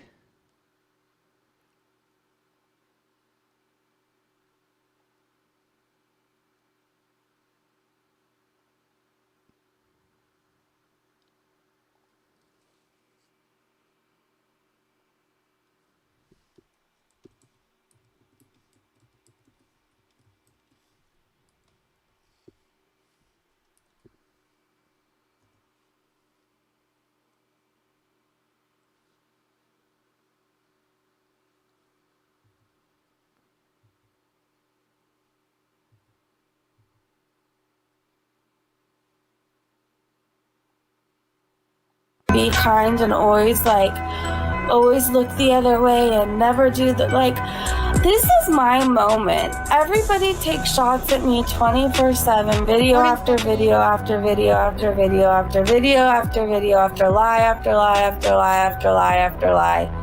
I can have my moment. If anybody doesn't want to be here, I'm not even trying to be mean. The hypocrisy. So I'm sharing what happened to me in my life. Literally, have you listened to the whole live stream? And talking about how I was horrible before, but like I changed my life. What hypocrisy is happening?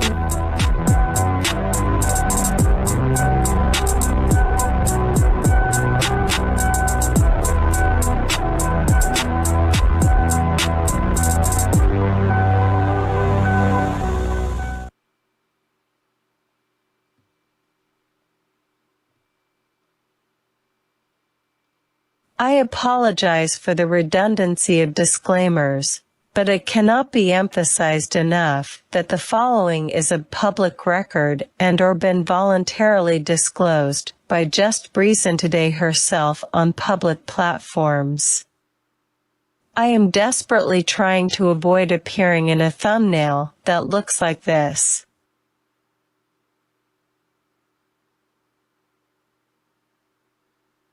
The following is only my opinion.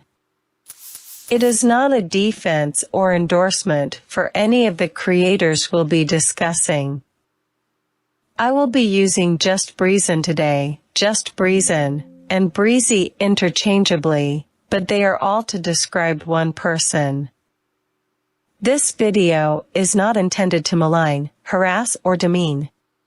It is to shed light on what I feel is negative behavior against the dual communities of recovery and gore world, two parties that frequently collide in spite, or because, of each other.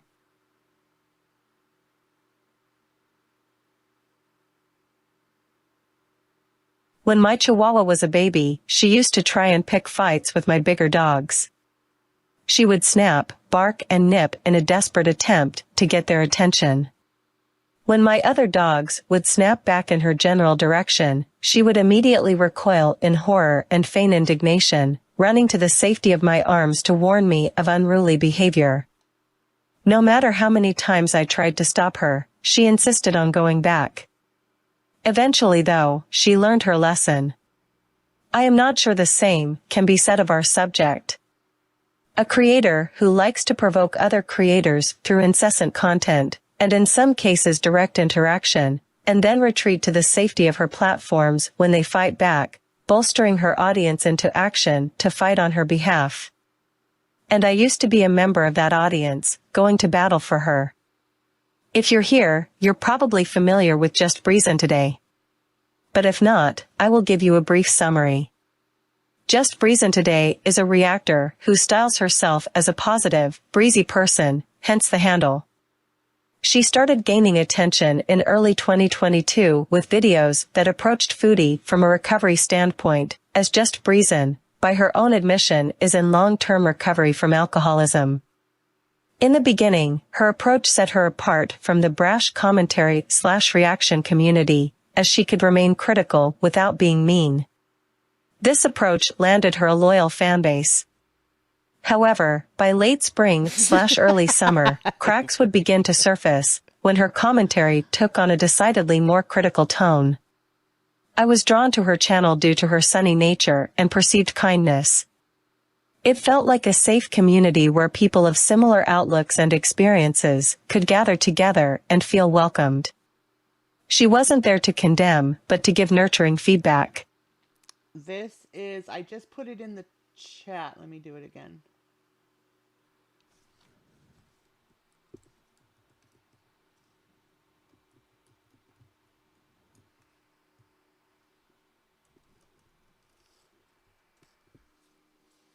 There you go, Hannibal. Her commitment to sobriety was commendable, and many praised her for fighting for the sober life. After a while, though, certain patterns began to emerge. Despite having a positive outlook, her comment sections were rife with hostile and negative comments, most of which were hearted by Breezy. The only problem was, this was in direct contrast with the positive image she was projecting to her channel, as was her content. Her high-pitched and pleasant voice has been frequently mocked by foodie, who has often pondered how Just Breezin' today could constantly maintain the projection of happiness and positivity while operating a channel that existed almost solely to criticize. Before we continue, I need to remind you of something. The internet is a place where no one has to be, and where we willfully choose how and where we spend our time. You and I have consented to spend our time here, but not everyone can make that choice for themselves. I am asking you to keep that in mind.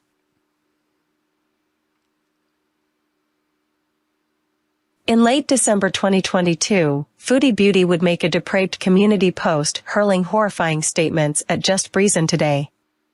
The community was almost unanimous in its disgust, and many united to speak out. Given the gravity of the statements made, many were surprised when Just Breezin' today did this. Her thumbnail, featuring a sensationalized picture fashioned after a breaking news alert, emulated other thumbnails she had created discussing trivial drama in the community, including the show Real Housewives. Why would she use this same format to discuss a horrendous post defaming herself and her family? Breezy has long been vocal in her concern that a younger family member in her life has been used for controversy and content. I will not be showing any social media posts showing this person. I truly believe they have been subjected to enough drama, both by other creators and Breezy herself. She has retweeted and made content out of repulsive comments made about this person, further exposing them to the cruelty and scrutiny of the internet. Just Breezin' has poised herself as a mama bear protecting her cub, and many have viewed her fight to protect as courageous. But as referenced, this is a fight among internet creators, a battle that could have proactively been avoided. After the first alleged dox, there should never have been an opportunity for a second one to occur. The tweets you're seeing were posted in December of 2022. A month after she went on a panel discussing how her family member had been doxed and she had gone to the police after concerns of safety violations. Why was she allowing a second opportunity for this to happen again? This is a community known for its contentious landscape and personalities that take things in real life far too often. She has dropped into the direct messages of a lot of questionable people and brought her family along for the ride. Breezy has accused many creators of weaponizing this family member, but she herself has used this person for content, including allegedly posting pictures behind a member paywall and for GoFundMe drives. She has frequently accused other people of doxing her and putting she and her family in a position of harm.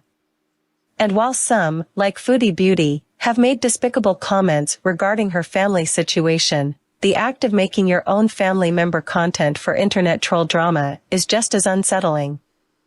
All information obtained by other creators was provided after Breezy had talked about this person on her platforms. In the past, she has made many proclamations of fear and safety, stating she would retreat from public commentary. It would not last long.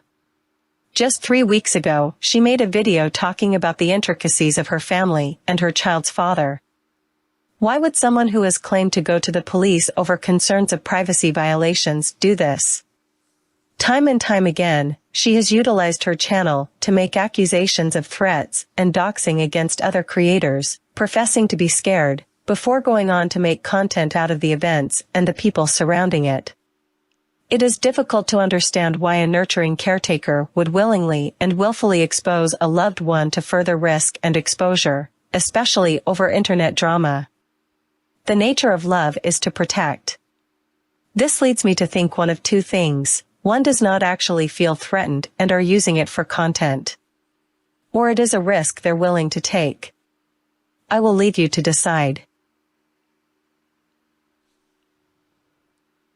I do the same thing, Carlotta. Is why I'm better than you? You want to know why? Because at least my fucking kid can say I tried. And you should be ashamed of yourself for coming for somebody who actually put in the work to change their whole life around. You shouldn't be judging me. You shouldn't be coming in my DMs. You should be asking me what I did to change my life. And that's the only thing I ever want to hear from you again. Wow. Like you're the only recovering alcoholic on the platform or in life. Kudos, girl. Is that what you're looking for? The previous clip was from a video titled Shani for Christ Audio Harassing Me calling everyone out, plus addressing my crazy past dated February 20th, 2023. In February 2023, Breezy's public alleged arrest records were made known, and a creator she frequently reacts to named Shani had come to relay her sentiments. One of the alleged charges was elder abuse, which we will address shortly. Breezy is responding to Shani's voice memos in these messages. It is important to note that the door of dialogue had initially been opened by Breezy, as she had previously. I agree, Tina. I don't think anybody's like coming after her IRL, you know. I think it's just people saying things like you said. I don't know. I think it's blown way out of proportion. Maybe she thought that was going to bring in views. Reached out under the intention of offering assistance. You know, yes, your kids were taken away and blah, blah, blah. The first thing that came to my mind is someone's trying to collect information about me. Because that's what people like you do. You pretend you're people's... Shani, I don't want anything from you or anything that you have. Like anything. I don't want anything from you. Something told me one day, because I actually have this thing called a heart. Same thing. MFW said horrible things about me. I still reached out to her and said, hey, we don't like each other. I feel how I feel. But if you ever needed help, like I'd totally help you find resources. Something told me the same about you. I'm probably the only one, maybe not the only one, but there isn't very many people who are very open and honest saying, hey, I was a mess. I lost my kid. I got her back. I'm probably one of the only people, though, in this reaction community who get it. I lost my kid, too. Not kids, kid, one kid.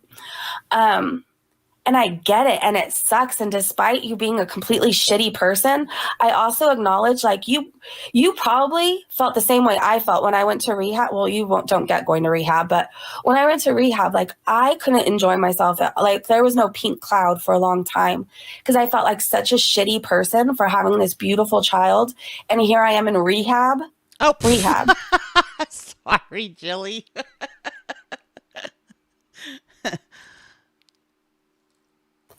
Missing out on milestones, everything else, because I couldn't get my shit together. So, like, I acknowledge the few times you're probably not. I agree, Bam. The link for this creator is pinned to the top of the chat, guys. Head over there and give her a sub for this, and hit like. unloaded, like you probably feel like shit too, and you feel like nobody gets it. Like, I get it. And that was me just being a human. And I even told you in the DMs, I said, I think what is missing here, like, I don't know, recovering addicts and stuff, I feel like they tend to have like a sense of humility, you know, like they're humble. They just don't toot their own horn. They don't expect accolades for getting sober because they realize what a detriment they were to their family, to themselves, to the public. That's what's rubbing me the wrong way, is her acting like, we should be praising her because she got sober. Yes, I'm glad you got sober. Good for you. But I don't feel like you learned everything you needed to learn about that. I'm still going to call you out. This is just a moment of me saying, hey, I know it must suck. Like, here's an olive branch. As if you ever want help, like, I can help you find resources, Anyone in recovery knows the inherent risks of telling their story and actively helping other addicts. Along with the stigma comes the very especially when you're in the YouTube world, Avery. Like, you know that, when you're on this platform, she's not very humble at all. Exactly, Hannibal. Yeah, like if you're going to put GoFundMe up and stuff and you have a YouTube channel, you better believe people are going to find it. Risk, you may somehow find yourself in an uncomfortable place with uncomfortable choices. Even the strongest of survivors get weak, and for that reason, very few risk leveraging their recovery over another addict's head. Given the nature of many of her subjects, people have long been willing to look past any supposed faults and discrepancies in favor of community camaraderie. It is easy to poise yourself as a hero when the bulk of your commentary is centered around people who have willfully made themselves clickbait. Indeed, many of Breezy's content subjects have long and problematic histories that make most of us recoil in utter contempt. But two things can be true at once. Just because the boat is sinking doesn't mean the house can't be on fire, and chances are you should probably deal with both. We are always going to deal with the bigger perceived threat before conquering smaller ones. Her audience has sheltered her from intrusive criticism, and that is their right. But there is little to validate a person's story without evidence, other than their own word. Foodie Beauty would be one of the first to ask how a person who had an unwavering devotion to positivity and good vibes could also have content almost entirely comprised of criticism and scrutiny. And as much as other people hated to admit it, they would wonder too. Even a broken clock is right twice a day. Just Breezin today has long declared herself a victim of silence, her voice suppressed by the community and detractors. A cursory glance at her channel will tell you a different story. In what can only be described as a shrine to other people's misery, the self-proclaimed recovery enthusiast has used her life of sobriety to make content out of addiction and the downfall of others, oftentimes reaching out to these creators with the purpose of helping them become more like her. Her personal vendettas are sheltered in 10 to 20-minute long videos or... That's kind of something I don't get too. It's kind of futile to be reaching out to people to try to help them. If they're an addict and they're not reaching out for help, then you reaching out to them isn't going to help them. If they're not ready to reach out for help on their own, then I would think, being a recovering addict, she would know that. Like, you can't just bring people to sobriety. They have to want that. Self-indulgent live streams where she paints herself as a long-suffering victim who is targeted for her kindness. Anyone who has ever crossed her has been exposed and villainized to an audience of thousands. Because of her perceived kindness, sympathies almost always align in her favor, and it's an easy mistake to forgive if you contrast her cheerful nature with that of someone like, I dunno, Shani. Her proclamations of recovery and love of sobriety are juxtaposed with thumbnails featuring creators in active addiction, with clip art and pictures of wine and beer next to screenshots of inebriated creators. Anyone who understands the sacredness of sobriety understands why this is a problem. Exactly. Additionally, Brandy. she reacts to creators who are drunk/high, where she displays trigger warnings and helplines. There is not a single sponsor, recovery counselor, psychiatrist, or social worker who would tell you that reacting to this content is a good idea. Anyone encouraging sobriety would not even attempt to commodify addiction for entertainment purposes. Even with trigger warnings, there is little to no reason for anyone in recovery to recirculate this content for frivolous purposes or entertainment. If any of your audience is even remotely in active recovery, I question why you would make this content available to them. She has admittedly reached out to more than one creator in the throes of active addiction, while also confessing she would use them for content. There is a word for it.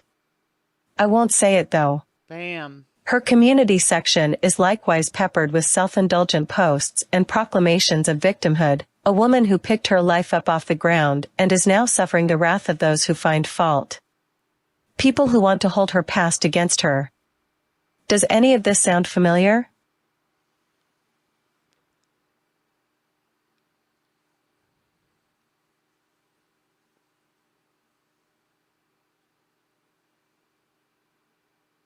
I am in a mood. You know, Kiwi Farms doxing me didn't piss me off. People talking shit about me and assuming the worst didn't piss me off. Shani for Christ pissed me the fuck off, and yes, I'm cussing tonight. To a whole other level, not because I respect her or her opinion. It's literally like, the fuck do you think you are judging me? Like you? Everything from my past is like 14 years old. Like, I've never been arrested sober. Every time I've been arrested, it's been because I was drunk. Okay? Never in my sobriety. I haven't been arrested. That hasn't even been an issue. But everything when I talk about my past, Foodie, you need to hear this too. I'm in a mood. I will drag everybody tonight. I swear to God. I swear I am in a mood. I'm sorry, God, I shouldn't have used your name in vain, but I am mad and I think you understand. Same for Foodie. Like when I talk about my past, it's not yesterday. It's not last week. It's not 30 days ago. It's not even last year. Like my past has been dead and buried for a long time. And I've made amends to everybody I need to make amends to. And we've all healed. As I previously mentioned, in February 2023, Breezy's past was brought into the open when Kiwi Farms found her public records. It was revealed she had several alleged arrest records, including one for alleged elder abuse. It is very important to use the word alleged here. Documentation of records does not mean conviction, and all subjects are innocent until proven guilty in a court of law. Nothing I say here is meant to shame, demean, or judge. She stated her past was 14 years ago, but based on the records released, someone with the same name and in the same area had an alleged 6 more arrests occur from 2014 to 2015. One of those was for battery, and the other was for battery/vandalism of $5,000 or more. I am not judging Breezy's past. I am pointing out a documented public record and allegations that betray her narrative. If it's true, it was a dishonest statement and one she used to placate the audience and herself. While 8 years ago is still a long time, it is not 14 years ago. And I guess me being doxxed was like such a blessing in disguise. Oh my god. Because I woke up this morning on fire, Breezy. Like, this just gave me more motivation to share my story and show people. Like, what an incredible story, right? A woman who was a complete mess, contributed nothing to society, took and took and took from everybody. I will say, Tina, the only thing I didn't agree with them coming out with the thing about her grandfather. I'm sure that, you know, she made the amends she needed to make in all of that, and it was family, and I don't know. I didn't think that was right. People would find me passed out in gutters on their lawn. Like, I was a mess, you guys. I was a mess. I was a complete mess, and I've never denied that on here. But what an amazing story of a woman who lost everything. I did her see daughter, that too, her house, the love of her life, her family, her dog, her job. I lost it all, you guys. And I'm not crying because I'm sad. I'm crying because I'm proud of myself. What an amazing story of somebody who everybody thought I wasn't. I don't know. Is that weird, or am I the only one that thought that was weird? When she's talking about herself, what an amazing story. I'm going to live past 30. Do you know my sister said that to me once? She's like, you're not going to live past 30. I'm not going to have a sister later on in life. She would say that to me all the time. People who knew me in my real life gave up on me. I was that person who was never going to get sober. I was that person at a meeting, always the newcomer, always standing up as the newcomer. You knew my name by heart because I was up there every meeting as the freaking newcomer because I couldn't get any time under my belt. What an amazing story of a woman who changed her life, got her daughter back, got her family back, has a house to live in, a roof over my head.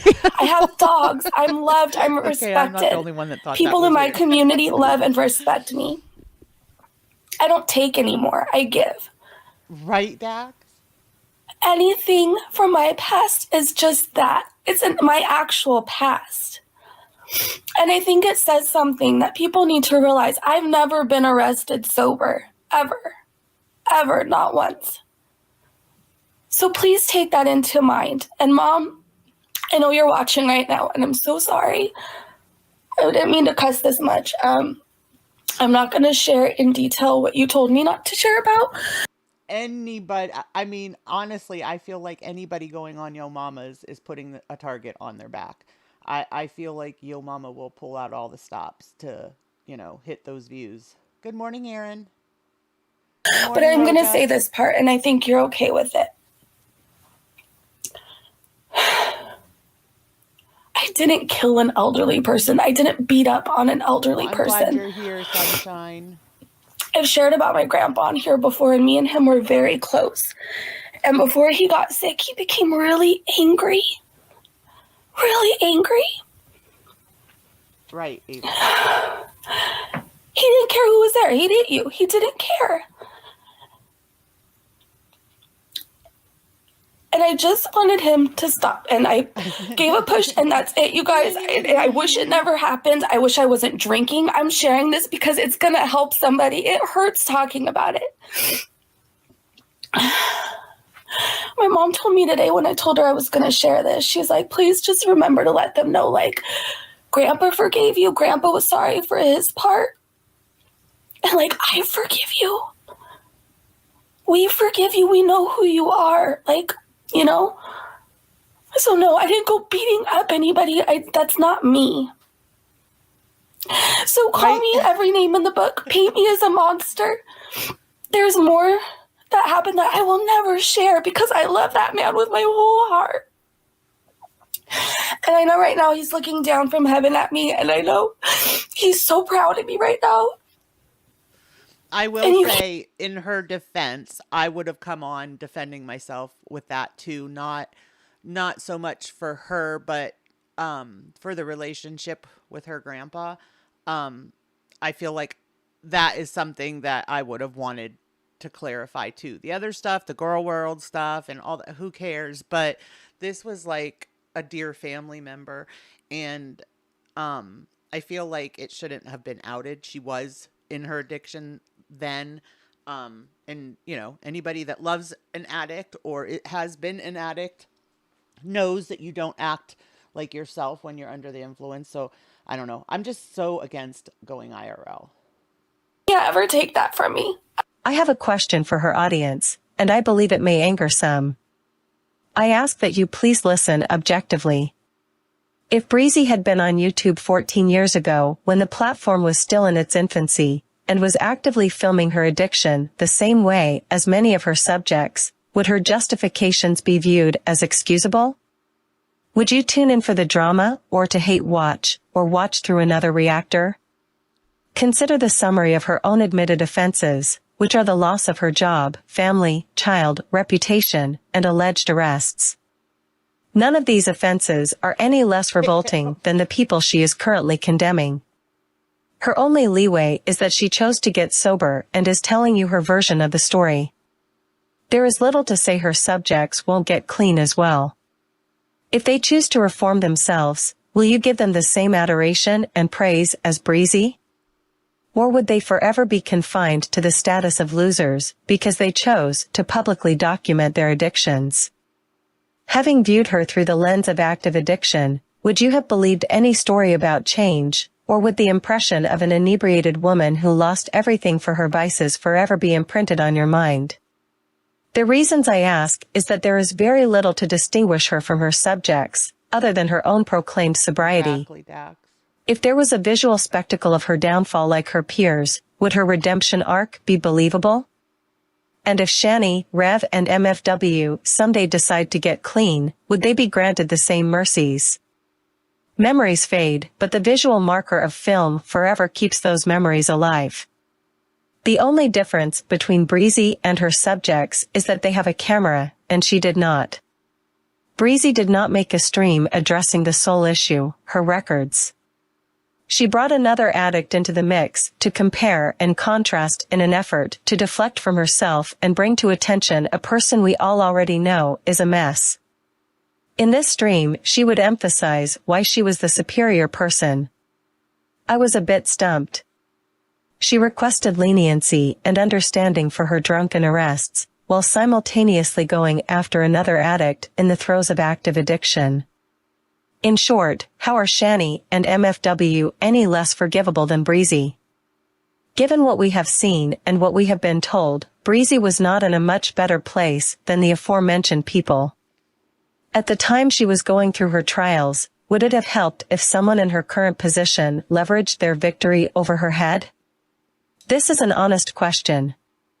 In this stream, she pleaded for people to remember that she was drunk each and every single time she was arrested and asked her audience. I want to do a poll.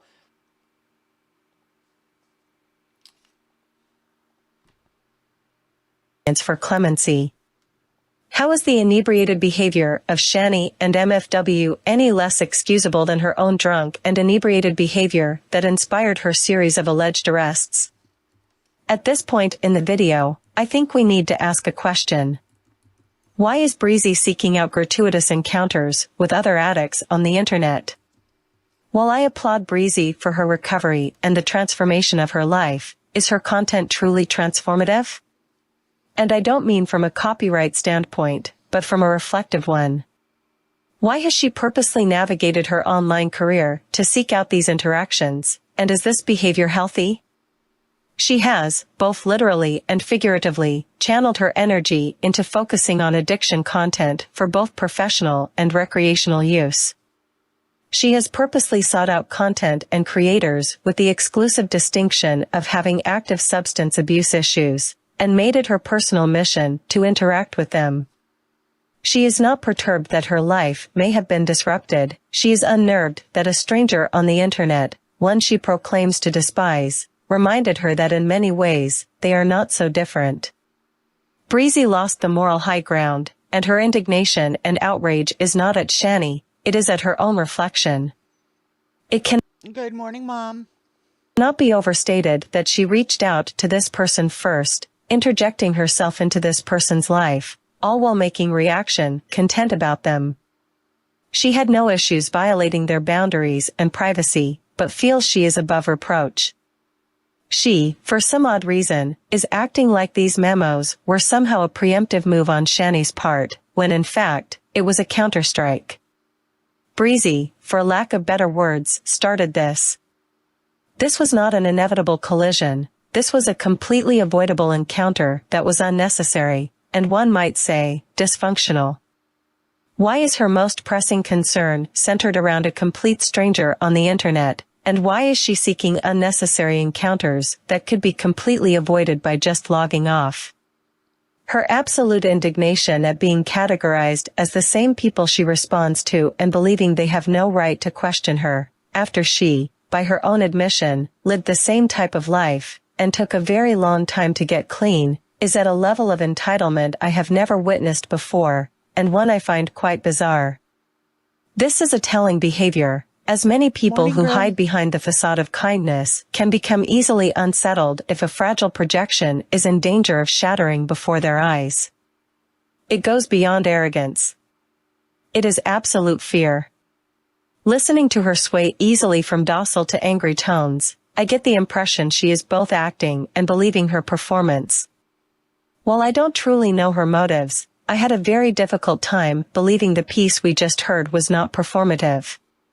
People in fear of being found out can become aggressively hostile in an effort to dissuade further questioning, and it is an effective tactic if utilized correctly. Fraudsters have admitted to using this tactic to bypass security questions when contacting call centers. I am not saying she is a fraudster. I am saying I think it is a form of intimidation meant to shock her audience into submission. This is, of course, my personal take on it.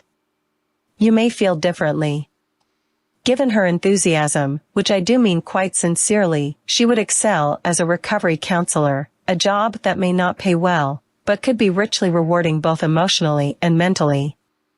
In this setting, she could work safely within the confines of the 9-to-5 routine with peers and other counselors to set boundaries and guidelines when they see her mental and emotional limits being compromised. Nobody is defending the Oh, really, Beauty? I didn't hear that. That'd be awful. actions of MFW and Shani. I am also not here to judge Breezy's past. I am simply asking why she is asking for mercy, but the same courtesy is not shown to the people she is criticizing. By her reasoning, the severity of her charges were somehow less damaging because she was drunk. But almost every addict she is dealing with is drunk or otherwise inebriated, so her harshness isn't doing her any favors in terms of her own past transgressions. As much as she says she has taken accountability, defaulting to "but I was drunk" is the least accountable statement one could make. Especially when that excuse is not viable for the people she is reacting to. As previously mentioned, I don't need to tell you why it's dangerous for someone in recovery to devote such large portions of their content to the throes of people in addiction who don't want help. But what I can tell you is that a person in recovery is not supposed to use that content for their own personal gain. Is she reaching out because she is concerned or because she needs the validation of knowing she is the better person? If her purpose for coming to YouTube is to inspire, then why is her content so demoralizing? I believe she is telling her story vicariously through others, and condemning them for the choices they have yet to make. If her purpose is to truly see others recover, then berating them when they choose not to comply does not help the recovery community. It only strengthens the already negative stigma. I was going to make a video. Pulled resources away from that. You pulled resources away from a person that died from the rain. You pulled resources away from an SUV that crashed into 25 cadets. All because you wanted to hurt Ryan Moody. And that's why I'm saying on this internet is getting pathetic. You guys are IRLing real shit with real problems, and real people are going through real situations. And just because you want to hurt somebody that hurts you, you want to take resources away from real situations? Pathetic. Trigger warning, we will be discussing DV and some elements associated with it, so I just want to caution you. The following is a series of events involving Just Breezin today and a creator named Gorlick Bread. The two have never met in person and were allegedly engaged. A few months after their breakup, Just Breezin today would claim Gorlick Bread, aka Ryan Moody, who also had another channel in the Madden 23 community, was harassing her after he sent her sister 12 text messages and showed those messages online, and either purposely or accidentally revealed the nickname of her young family member. Breezy would go to the police and file a report, in addition to creating a video that featured a DV hotline number. As Poper, you mean your mama? Poper, you're not, you know who your mama is, right? Stated, Moody and Breezy lived several states away and had never met in person, and to my knowledge, still have never met. The video titled Ryan Moody, the Madden 23 gamer / Gorlick bread is threatening me and harassing my family, aired on November 11, 2022. Now, listen, I am the last person to defend Gorlick bread. In fact... Okay, why does she have the national domestic abuse hotline up there? She never had domestic abuse from him. She never met him. I was one of the first to warn Breezy about him, as did other viewers, in addition to being one of the first to speak out openly against him. I'm with you. Our concerns were dismissed, and she proclaimed we didn't know him like she did. From the beginning, his smug, overly confident demeanor and penchant for holding veiled threats over all of his critics' heads left a very bad taste in people's mouths.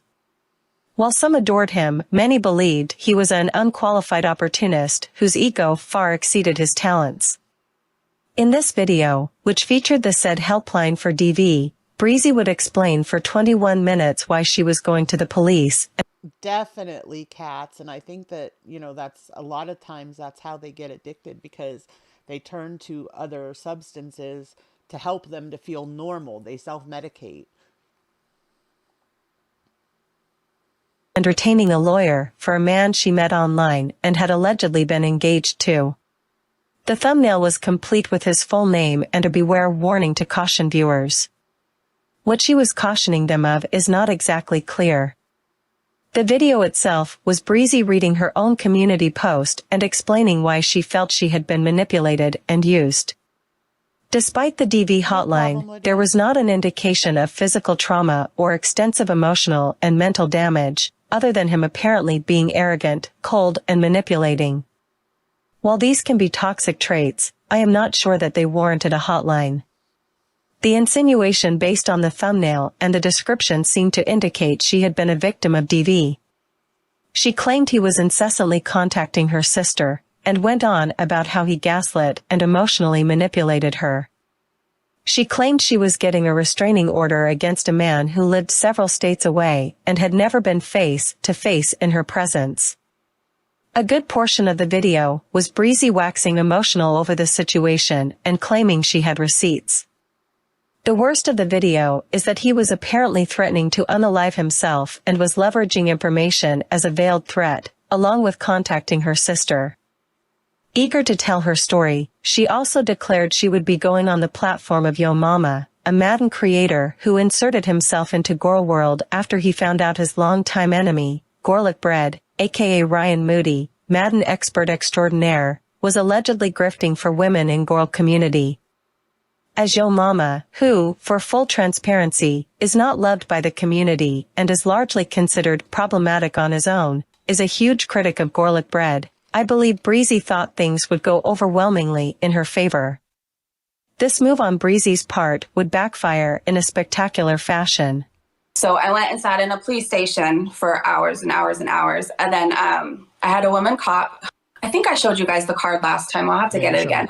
Yeah, you showed me the card. Who asked my sister everything, you know, my mom. She ended up meeting us there, me, my daughter. I showed her videos. I showed her comments. I showed text messages. And basically what she did is documented everything. And she said the next step would be going to Pomona Courthouse and getting a temporary restraining order. If he keeps it up and keeps bothering me and keeps doxing and keeps doing stuff like that. And then if I want to get a permanent, I'd actually have to fly to Maryland to get it. So it's going to be a process. So far, it's been quiet and he's left us alone. Yeah. This whole doxing thing is getting out of control. Now, a first name is not considered doxing. If you use a first last name, you're there. If you use somebody's addresses, you're really there. But with your daughter though, he only said half of her name. He didn't even say her whole name, correct? Which makes it more dangerous. Like, what if somebody tries to her nickname? Yes, he knew that, and that makes it more dangerous. So if my daughter's waiting outside of school, how can somebody find your daughter with her nickname? It makes it, first of all, my daughter is now online. People know her name now online. You don't think that that's dangerous, that somebody knows a child's nickname? Somebody can show up to a school and say, hey, let's say her nickname is Breezy Jr. and that's really her name. Hey, Breezy Jr., I know your mom. Or it's like, it's just creepy to me. It's weird. And like, I don't know if you have kids, but if you don't want to qualify as doxing, fine. But I just have to say, it wasn't weird that you were calling her, how did she refer to it? His bonus daughter. Like, that was all weird. That was putting your child in jeopardy. You didn't know this man from Adam. It's still morally wrong and it's effed up. Like, nobody knew her name. Why do that? Okay. So you went to the police station to file this. Now, on your card, the police station. That day, I looked up that day because I wanted to say, okay, you went to the police station to file a doxing on Ryan Moody on saying your daughter's half name. And I looked up what the police was doing that day. You took resources away from the police station. Are you serious? I am because I just want to tell you what was going on that day. That day, the police were dealing with off-duty daughter killed in crash near that area. 3-time drunk driver they had to arrest. Another person found dead by heavy rain they had to find. 25 sheriffs and police recruits that morning training were all hit by SUV. All this was going on, the police had to deal with.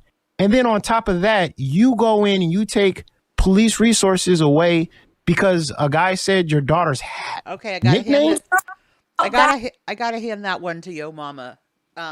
Getting the police reports from what was going on at that time, that was pretty good.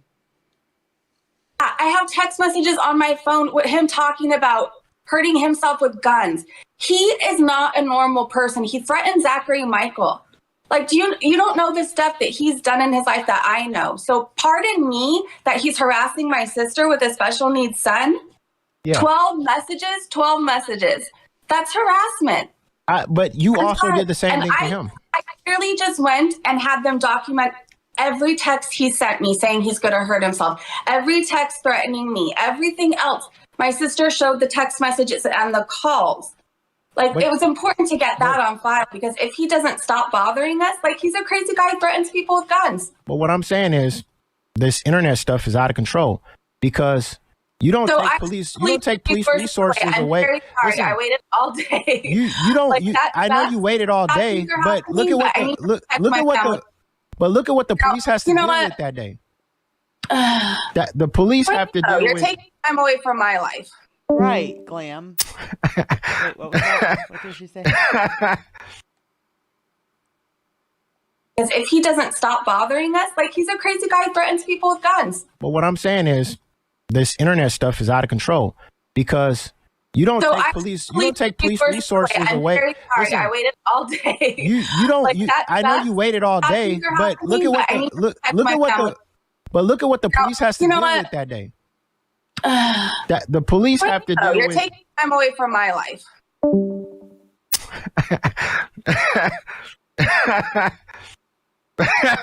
I knew it was coming. This would of course trigger a response video by Breezy, with comments remaining fairly objective and pointing out Yo Mama had made some valid points. She has since gone on to make several videos about him with less than positive vibes. For context, when Yo Mama stated you did the same thing yourself, towards or at the end of their relationship, it was revealed that Breezy was contacting Ryan incessantly in an attempt to contact him after he broke off all ties with her and no longer wished to remain in touch. Although I no longer have the tweets, I did witness Breezy reach out to a representative or third party on his Twitter account asking him to contact her, as I followed her at the time and her tweets appeared in my timeline, something she may not have been cognizant of. When her attempts did not work, she took to YouTube to call out the woman she believed was coming between herself and Ryan aka Gorlet Bread, a person and now content creator, named Jessica Messica. Ryan had not planned to take anything public, but apparently Breezy had other ideas.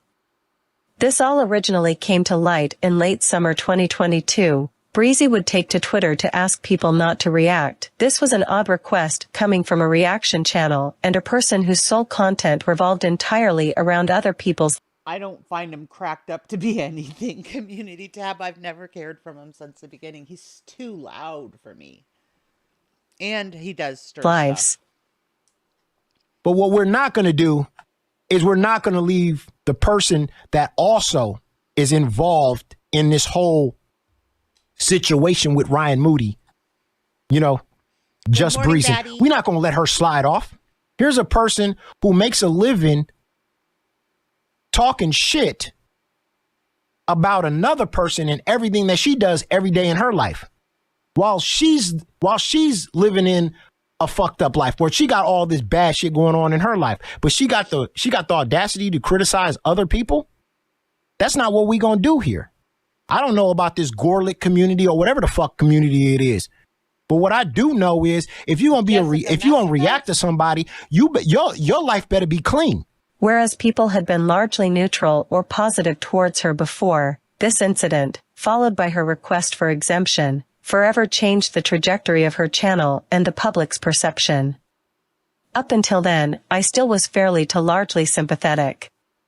Many people took issue with her introducing her young family member to a man she did not know in person, in addition to talking about that person in live streams and on other Yes, Dax, that drives me nuts. Like when he was up with Skinny Queen and Farida, I had to end up leaving because you couldn't, you weren't getting anything out of that panel because he was talking over everybody.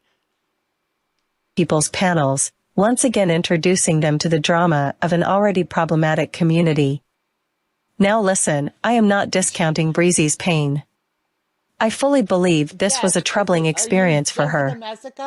What I am annoyed with is the fact she took an emotionally draining online relationship that came with a lot of apparent emotional manipulation, edited a video featuring said content, clickbait with an alarming thumbnail, and then plastered a DV helpline in the description.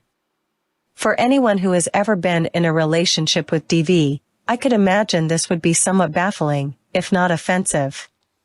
She would plead for support from the audience, and the comments section was filled with the requested support, with some I so wanted to watch that, and you just couldn't. Some people advising others to boycott Gorlick Bread's content. Rather than confronting this situation normally, Breezy, I believe, used her personal hurt to weaponize her audience against a man who had rejected her.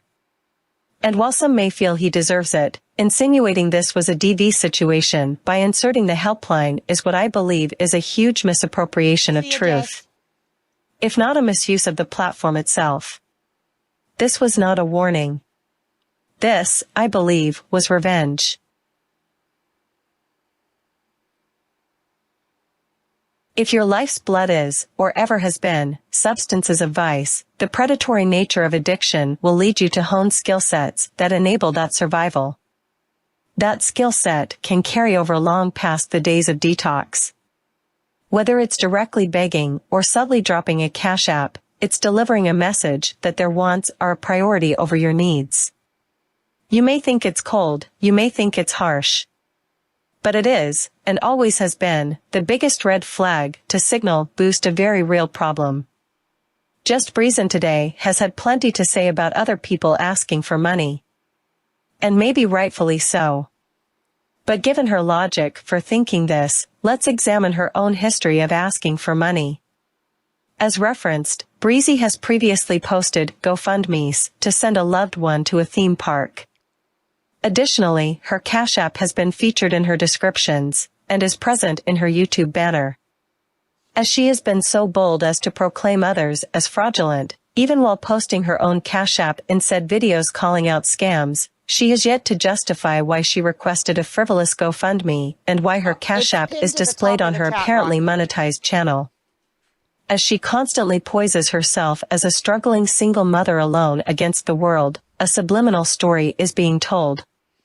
Soft-hearted supporters are eager to help, and the constant influx of stories about harassment and hardship leave a harrowing imprint on an invested audience. She has not just monetized her content, she has commodified her life story.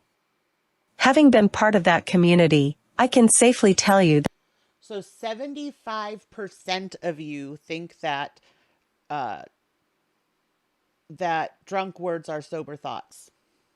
That's a lot, 75%. That people are not just there for gossip and updates. They are a bonded network of people who gather in unification over their leader, Breezy. Sympathetic to a fault, they will support her without question. Recently she has taken to renovating her home and sharing pictures. As she appears to be doing okay, why the need for the Cash App to remain? My personal feeling is that Cash App should be banned from the platform, as YouTube itself, a medium that has democratized fame, will reward you in time if your videos prosper. In addition to AdSense, there are super chats and memberships, along with merch and a previous sponsorship by Dossier. The Cash App is a redundant reminder that no matter what the motive, money is never far behind. I will leave you to draw your own conclusions.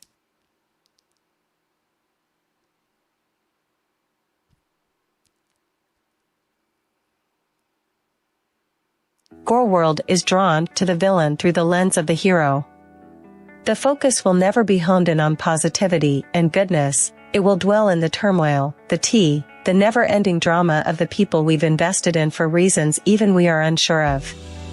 It is a den of chaos.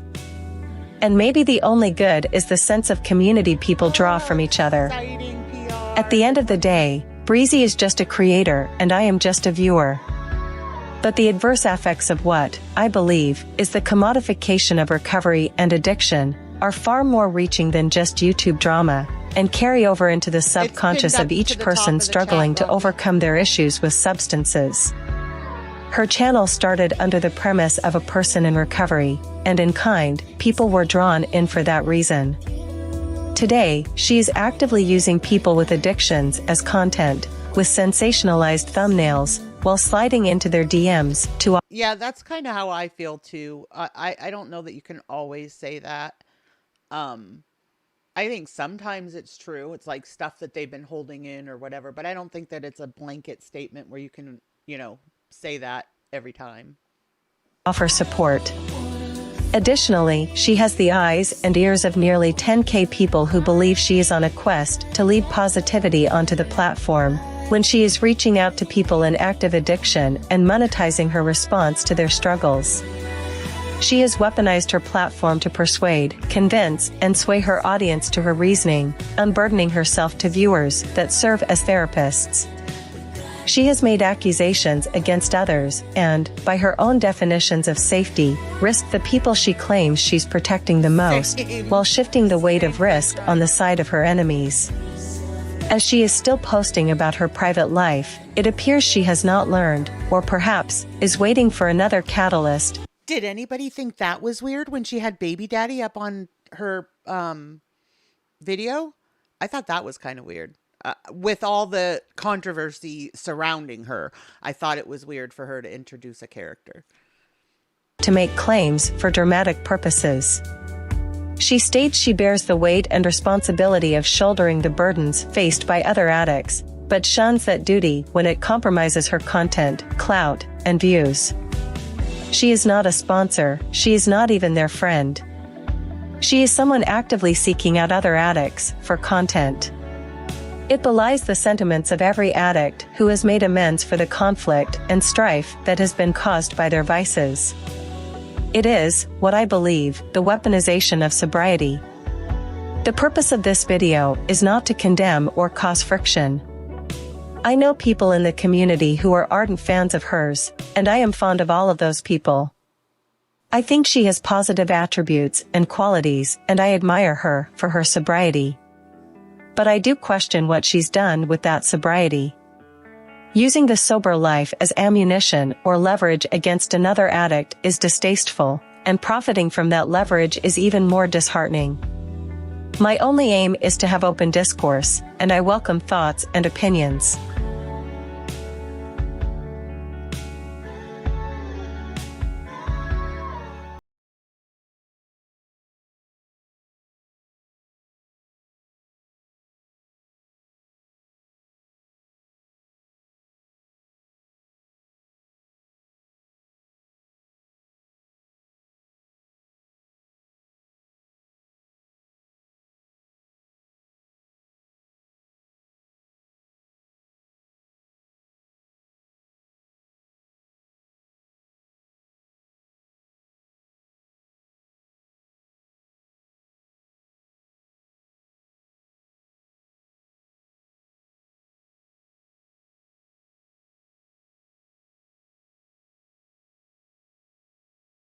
That was really good.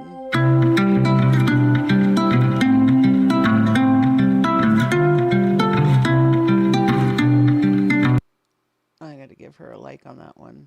I'm going to share it too, guys. They only have 165 subs. I'm sure this is going to get them up. Let me.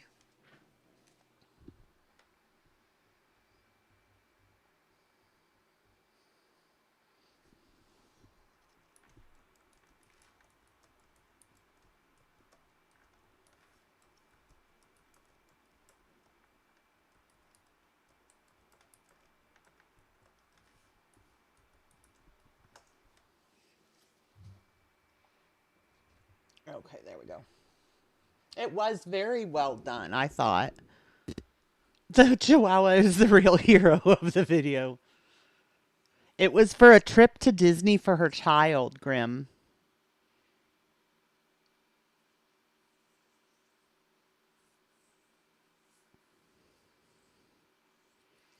I love the 90s MTV show update. I love when shows have like the updates on people at the end of it. I really enjoyed the last of that one too, how she did that. I thought that was neat. Yes. See, I love when people do these deep dives too, Sarah.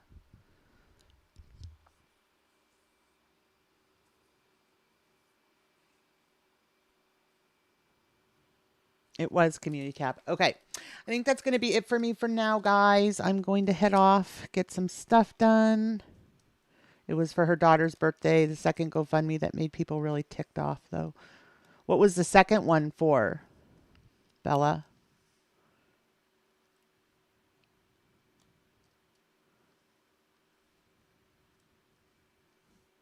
Friends and family have said your mama is still screaming.